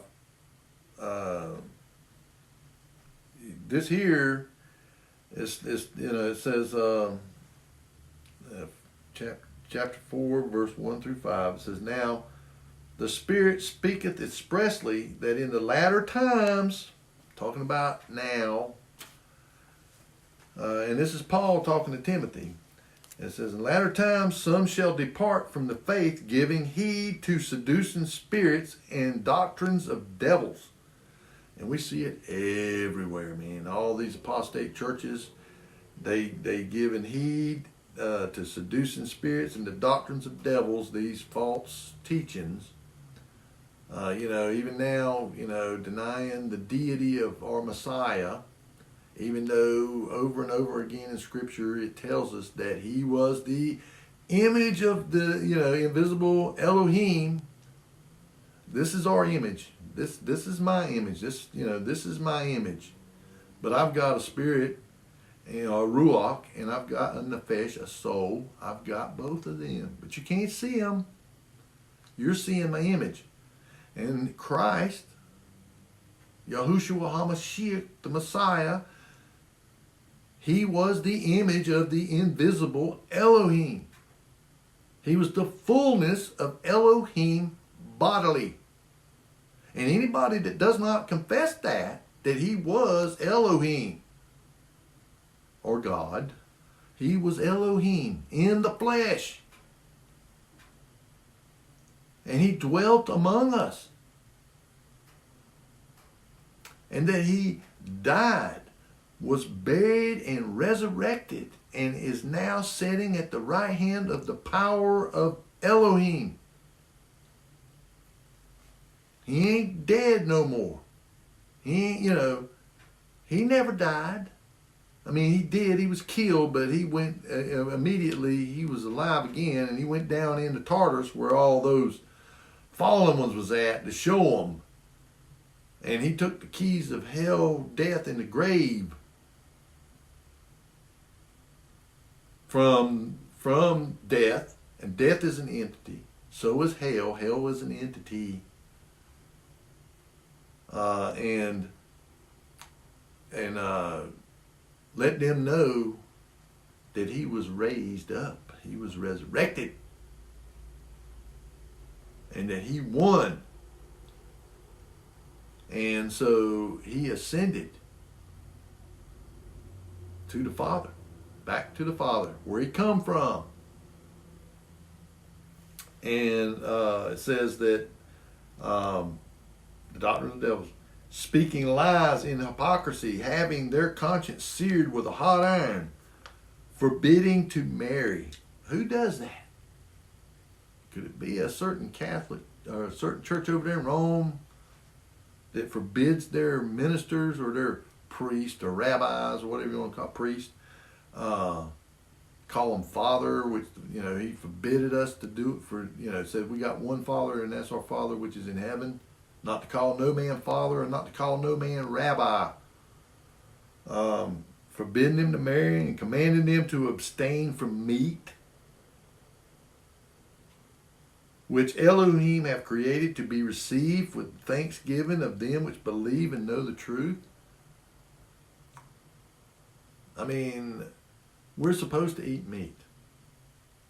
I mean, we were created, and our bodies and our health is dependent upon ruminant red meat for our health. But yet, you listen to all these people, that World Economic Forum and all them saying, oh, you know, you don't need to quit eating meat and eat bugs or whatever. I mean, that's all, you know, just totally demonic. I mean, it is demonic as it gets.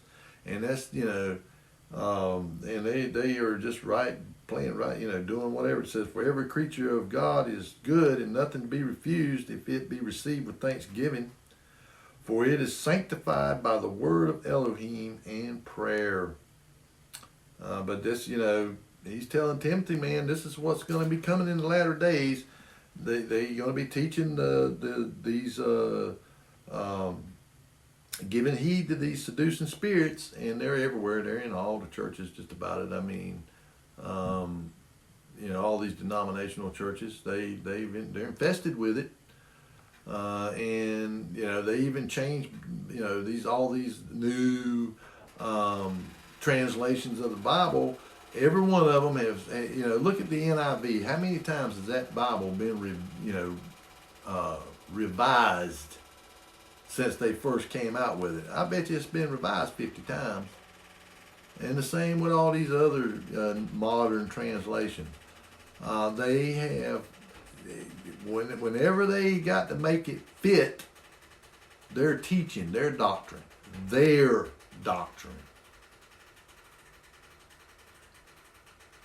then they go in and change the scripture to make it fit their doctrine.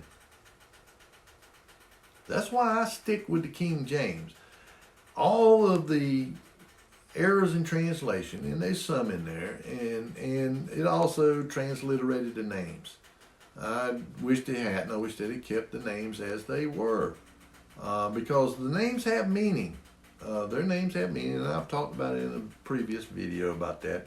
But you know, they have meaning, and that's, you know, they've, you know, they change these every time though, so it'll fit their narrative, and that's the doctrines of these demons, and these devils.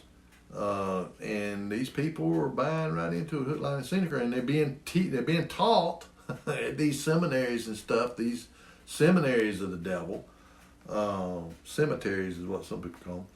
But anyway, I mean, you know, we see this is all transpiring, just like you said here, and then in James, you know, of course, I just put this as a side over there. It says, you know, people talk about. Well, I believe, you know, the Bible. You know, yeah, you might believe it. So does the devil, and demons believe it too. But that don't mean that they do it. So be ye not hearers of the word, but doers of the word. You know, and he talks about there about works too. You know, it says, thou believest that there is one God, one Elohim, thou doest well. The devils also believe and tremble. But wilt thou know, O vain man, that faith without works is dead? Was not Abraham our father justified by works when he had offered Isaac his son upon the altar? Seest thou how faith wrought with his works, and by works was faith made perfect? Our faith is manifested by our works. You know, we if we do works, you know, because nobody can look at me and say, oh, I see your faith, man. Boy, you got a lot of faith. They can't. Our faith is manifested by what we do. If we do works, we're not doing works to gain favor with our Messiah and with our Creator. We are doing our works to reveal and show our belief so that others will see it. Because if we're doing, and by works I mean keeping His law, keeping His commandments, and that being showed by how we treat other people, by how we serve other people, by helping the needy, by helping our neighbor, by doing what I'm doing here on this channel, by staying in His Word. I mean, these are works, and it says by that our faith be made perfect by our works. And he says, yea, even so, faith, if it hath not works, is dead, being alone. In other words, faith by itself alone is dead. It's dead. Yea, a man may say, thou hast faith, and I have works. Show me thy faith without thy works, and I will show thee my faith by my works. That's how your faith is revealed to others, is by the works that you do. Not that's going to save you by doing these works, because he says, not everybody that says, Lord, Lord, shall enter the kingdom of the Father, but those who do the will of the Father. Because they'll be saying, I've done this, and I've done that, I've done this work, and I've done that work, and apart from me, you workers of iniquity, I never knew you. Because they were doing it of their own flesh, they were not doing it through faith. And it says, that's how we show our belief is through what we do, through our works. And it says, seest thou how faith wrought with his works, and by works was faith made perfect. And the scripture was fulfilled, which saith, Abraham believed Elohim, and it was imputed unto him for righteousness. And he was called the friend of Elohim. Ye see then how that by works a man is justified, and not by faith only? Likewise also was not Rahab the harlot justified by works when she had received the messengers, and had sent them out another way? For as the body without the spirit is dead, so faith without works is dead also. So that's, and that's how we'll be differentiated from these people. Their works is dead because they have no belief. They're believing the lies and the doctrines of these demons and these fallen ones, rather than this. And if we, in their works, they do to be seen of men, and to get the glory of men. We do it to get the glory of our Father and the praise of our Father, not them, not men. Now we come to Revelation. Of course, you always, when it comes to that kind of stuff, demonic activity and all that stuff, this here really gets into it. Revelation chapter 9 and verse 14. And again, this is where I was talking about how they work, through people to do stuff. Saying to the sixth angel which had the trumpet, loose the four angels which are bound in the great river Euphrates. And the four angels were loose, which were prepared for an hour, a day, and a month, and a year, for to slay the third part of men, and the number of the horsemen were 200 million.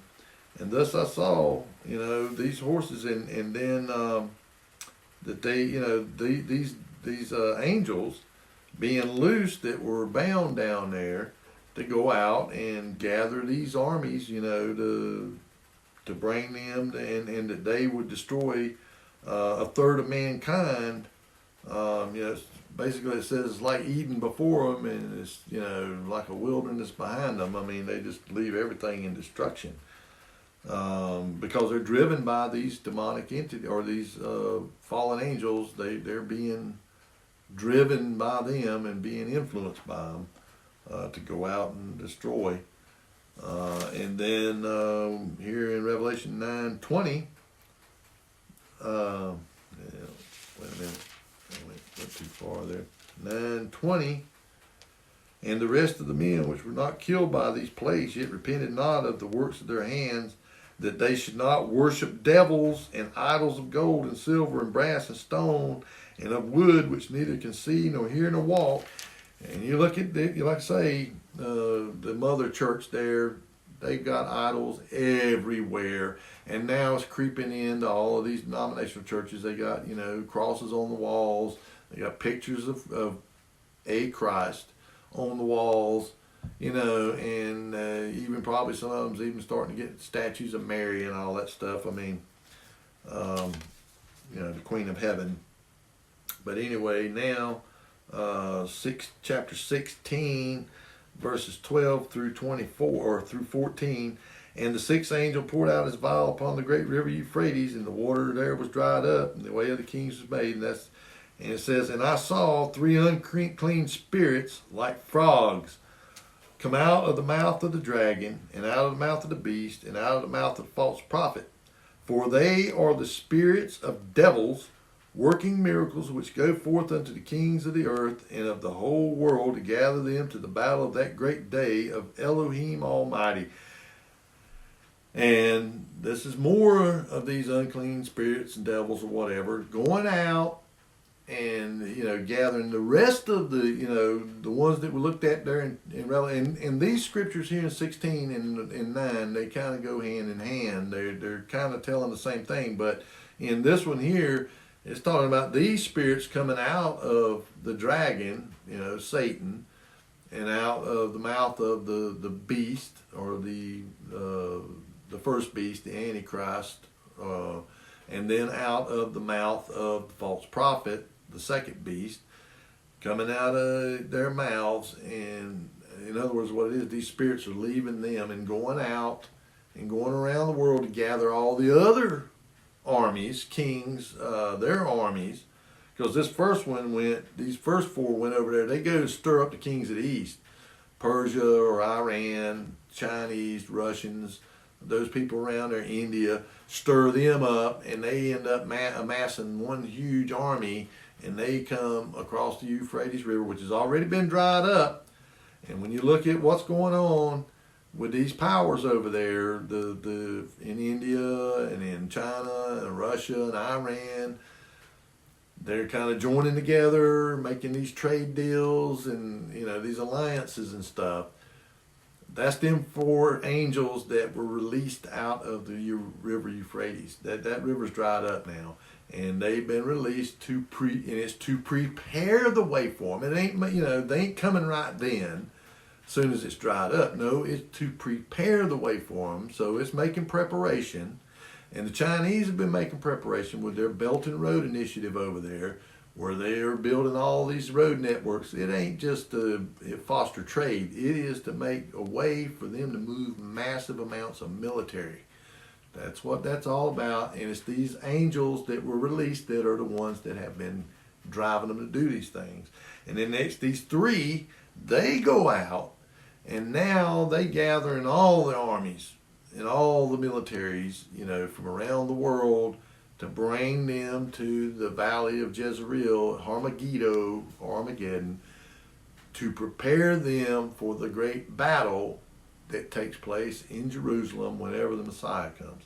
And so there you have, and it's and it talks about them going around. Well, they're going around in the air. They're going around in these craft and all this stuff, and these entities, a lot of them, they're actually physically going and talking to these people, these leaders, behind the scenes.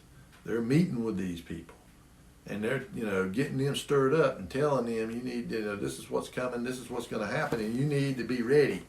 And then they're giving them knowledge and technologies and stuff like that, super weapons and all, so that they're capable of destroying one another. And their initial purpose that they're telling for is for them to go and fight against each other. But once they're gathered up over there, then Satan and his bunch redirects them to go after the Messiah when he comes. But they're gathered over there initially under the pretense that they're fighting against each other. The kings of the north, the kings of the south, the kings of the east, they're all coming there and they're going to fight against each other.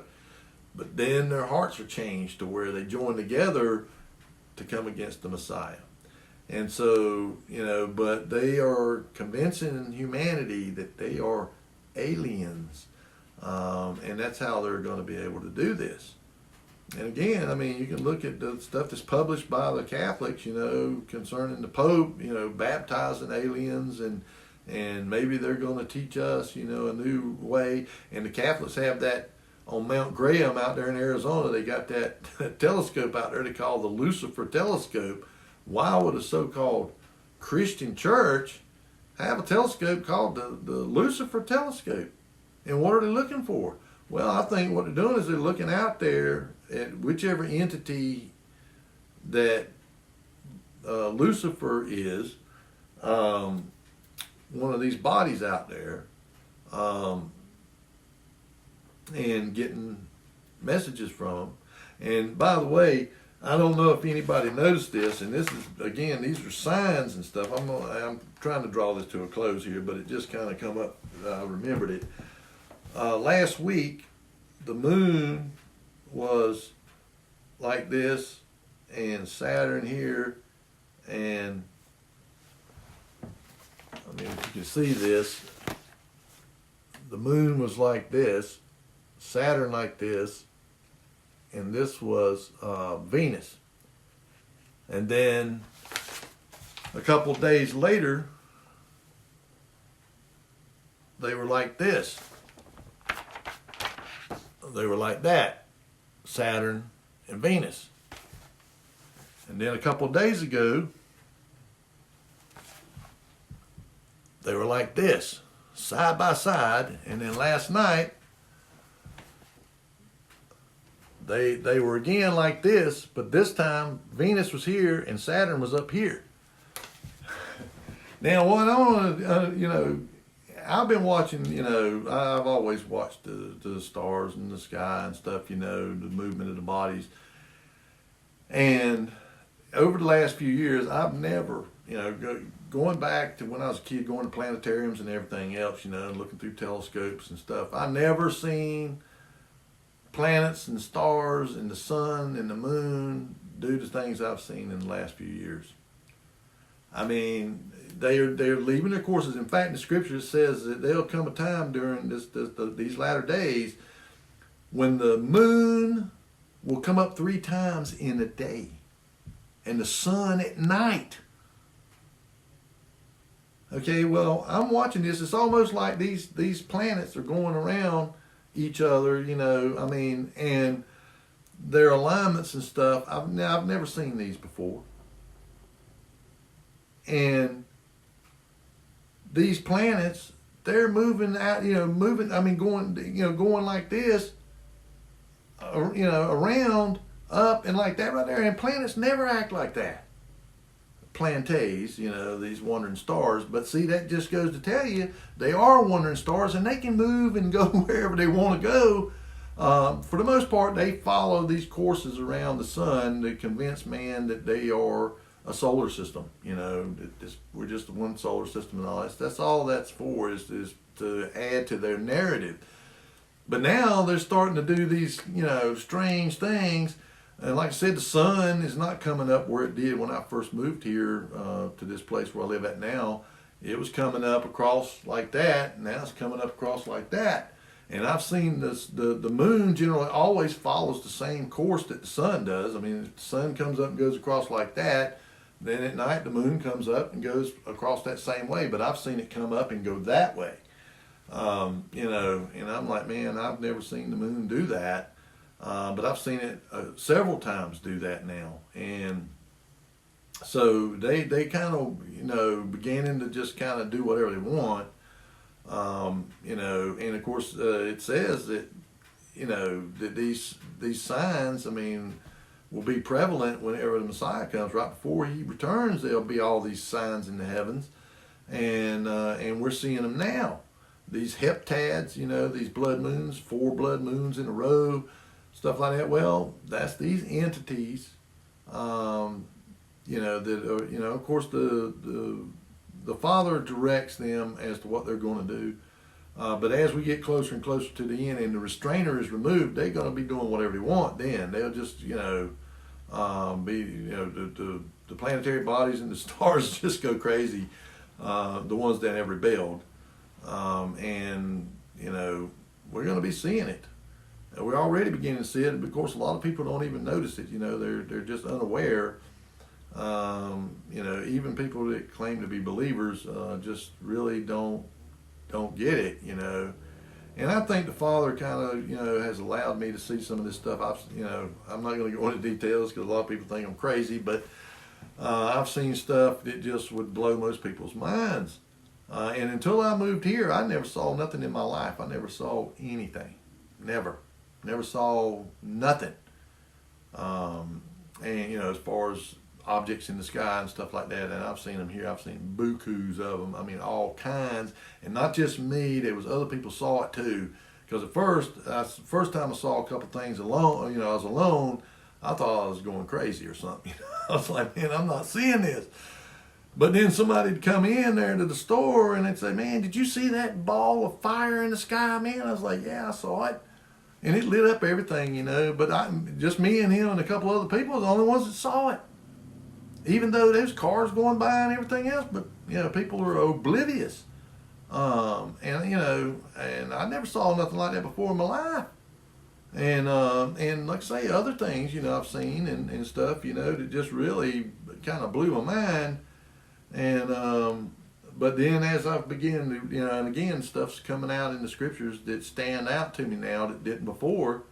That have gotten my attention about, he's telling us about these things already, been telling us about it. We just didn't understand it, because it wasn't time for us to understand it. And then now they're being revealed, but they're trying to portray themselves as these aliens or whatever, so it don't freak people out. It's, because they've been kind of conditioning me, our own government's been conditioning. After 1947, all these sci-fi movies that come out, Planet X and Men from Mars and H.G. Wells, War of the Worlds, and I mean on and on and on. And each generation of them get more and more realistic. They look more and more like what these entities look like. And so it's all conditioning, programming people to be able to accept it when they show up. Of course, there's still going to be a lot of people, man, it's going to just so freak them out that it's going to cause them to drop dead from a heart attack because they can't understand what's going on, the fear of it all. But that's why, we have got to not be in fear. We got to get close, and pray and study His Word and stay in it. And try and find fellow believers to be with, strength in numbers, spiritual strength. I'm not talking about like in, the physical, going out here and, defeating people or something. I'm talking about having spiritual strength and supporting one another and lifting one another up so that we can endure what's coming. And not be like the rest of the world, that is deceived by these entities. But I'm going to call it a day because, man, I know I draw these things out. But I look at these as a study, not as a sermon. I'm not giving you a sermon here. This is a study. And it's, I want you to go and look at these scriptures, and I want you to do your homework. Like I always say, be a good Berean. Don't take my word for it. Do your homework. Go and read these scriptures. Do some of those studying. Study. Look at some of these names. What these names mean. Of these people and these entities. Like I said, like Raphaim and the Zanzumim and the Anakim and these different ones and what their names mean for that. And it'll give you a better understanding of what you're dealing with here. And then like here in Zachariah, the ephah and that scroll, these are things he's seeing, and it's telling you these things are, they're here, they're going around. It's just that back then, people were so, it wasn't that many people on the earth, and they were pretty much bunched up, not like now where people are all over the earth, in every area just about. Most of the people of the world at that time were kind of just concentrated in the Eurasian area there in North Africa and all, and that was pretty much where they were at. And but since then, people have gotten scattered out everywhere, and so they could hide easier. They could hide in remote areas like here in America. A lot of people now are seeing them out there in Arizona and places like that, in Utah, because there's a lot more people out there now. They can't hide as easily as they did, and now they actually revealing themselves to people. You got this guy, what's his name, Graham Hancock. They go out there and they do these rituals and stuff, trying to get them to show up to them and stuff. I mean, these people are foolish. They don't know what they're messing with. But I guess to a lot of people it sounds some people it seems exciting, to interact with, aliens. But really, they don't really understand what they're messing with and how dangerous it is. That's why I kind of done this. I want you to understand. Don't be deceived by these entities when they, show up and start trying to, pawn themselves off as that. They are what they are. They're demonic, or Satan, fallen ones, or these disembodied spirits that, are inhabiting some kind of a body of some kind. But be wary of it, and don't buy into it. And I guess I'm going to wrap it up there with that. As always, I'll put these scriptures in the description box. And I love you folks. I appreciate the ones that have been, faithfully watching. And for the new subscribers, I hope that you will get something from it. And like I said, don't take what I say. I like to stir people up to think, critical thinking. Think about what I'm saying. You don't have to take and absolutely believe what I say. I don't want you to. I want you to do your own studying. I want you to pray and study over these scriptures. And then, if you are truly being obedient to the Father, He'll reveal His truth to you. He says that He gives us the Ruach HaKodesh to lead us to all truth and to teach us all things. So if you are filled with the Ruach, He's going to reveal this truth to you. You don't need any man to do it. You can get it yourself by the power of the Ruach in you. He'll reveal it to you. Because there may come a time here in the future when you don't have this book. They come and take it, or you have to conceal it and hide it. Because they will. They're coming after them. They don't want the world to know the truth. But you can't hide it. Christ said everything that's been hidden will be revealed. Everything in the closet's going to be exposed to the light. Everything under the bushel basket, the light under the bushel basket's going to be, the basket's going to be lifted off. He said, it's going to be shouted from the rooftops. And that's what's going on right now. That's what I'm doing. I'm shouting it from the rooftop. So you do, don't take my word for nothing. You do your own, studying. It's not for me or anybody else to decide for you your salvation. That's something you got to work out. It says, work out your salvation with fear and trembling. That is for every individual to work that out themselves with our Messiah and with our Father. And with that, I love you. I hope you all will be blessed. And I'll see you next Shabbat if Yahweh is willing.